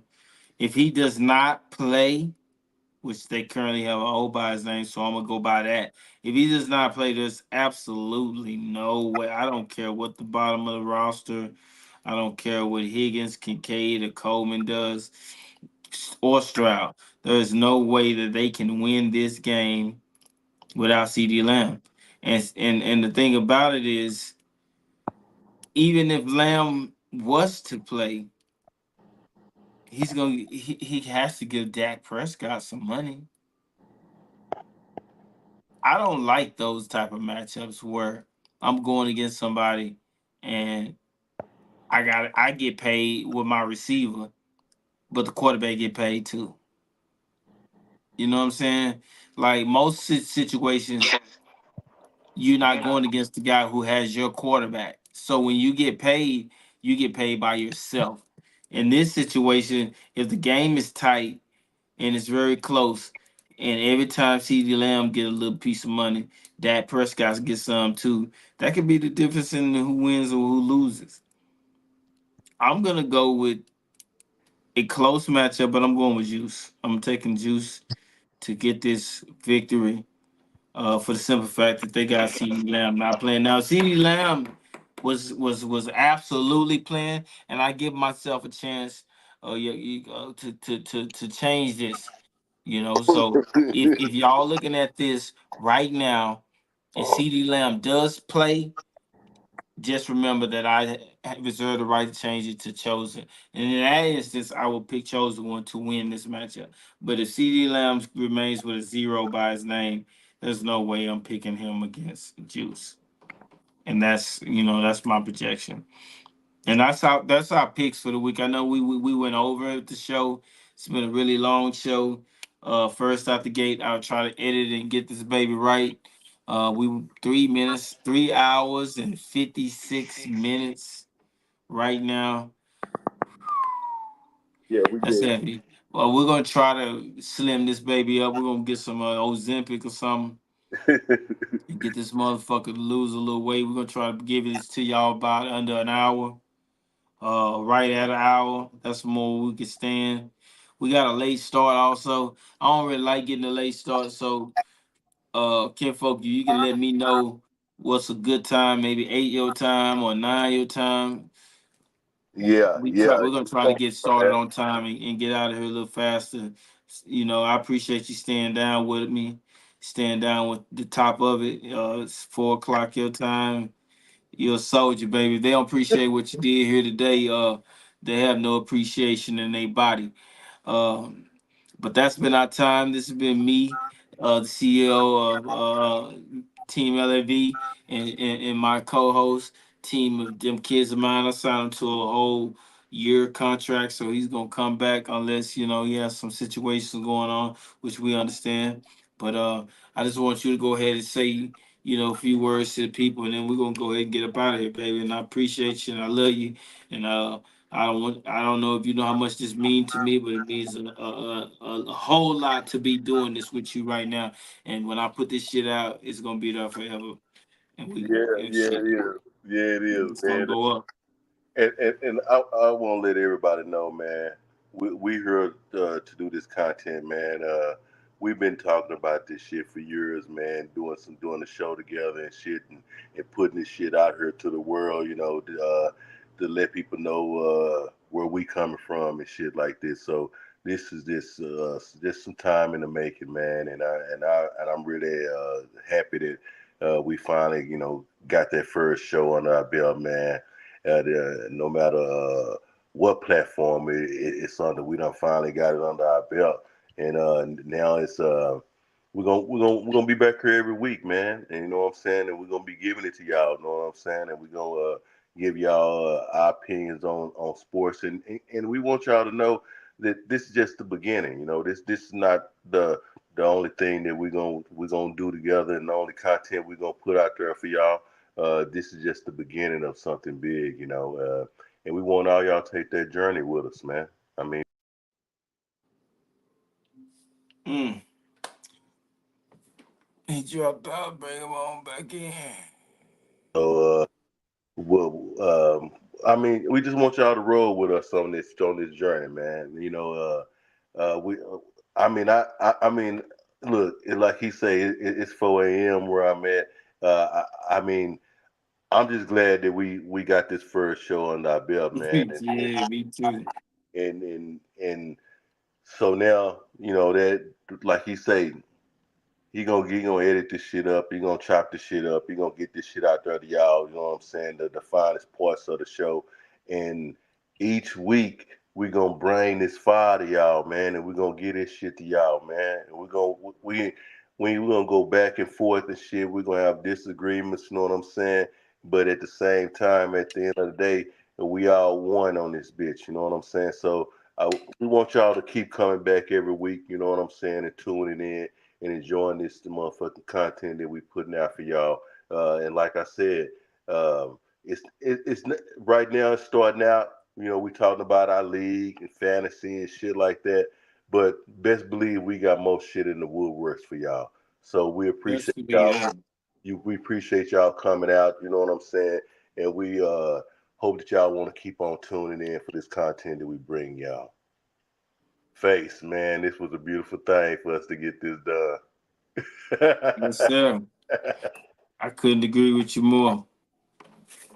Hell yeah. Okay, so yeah, man, that's it right there. I'm gonna turn off the lights. It's been a fantastic adventure. I appreciate you, my brother, my loved ones, beloved. Um, and we appreciate y'all out there, the fans, and watching this shit and in the franchise and shit. Man, hey, this is week one. I'm excited and I'm grateful. So yeah, that's been our time here at the top. Big shout out to the league. Big shout out to the players who make this shit happen. We out at the top. The top of it.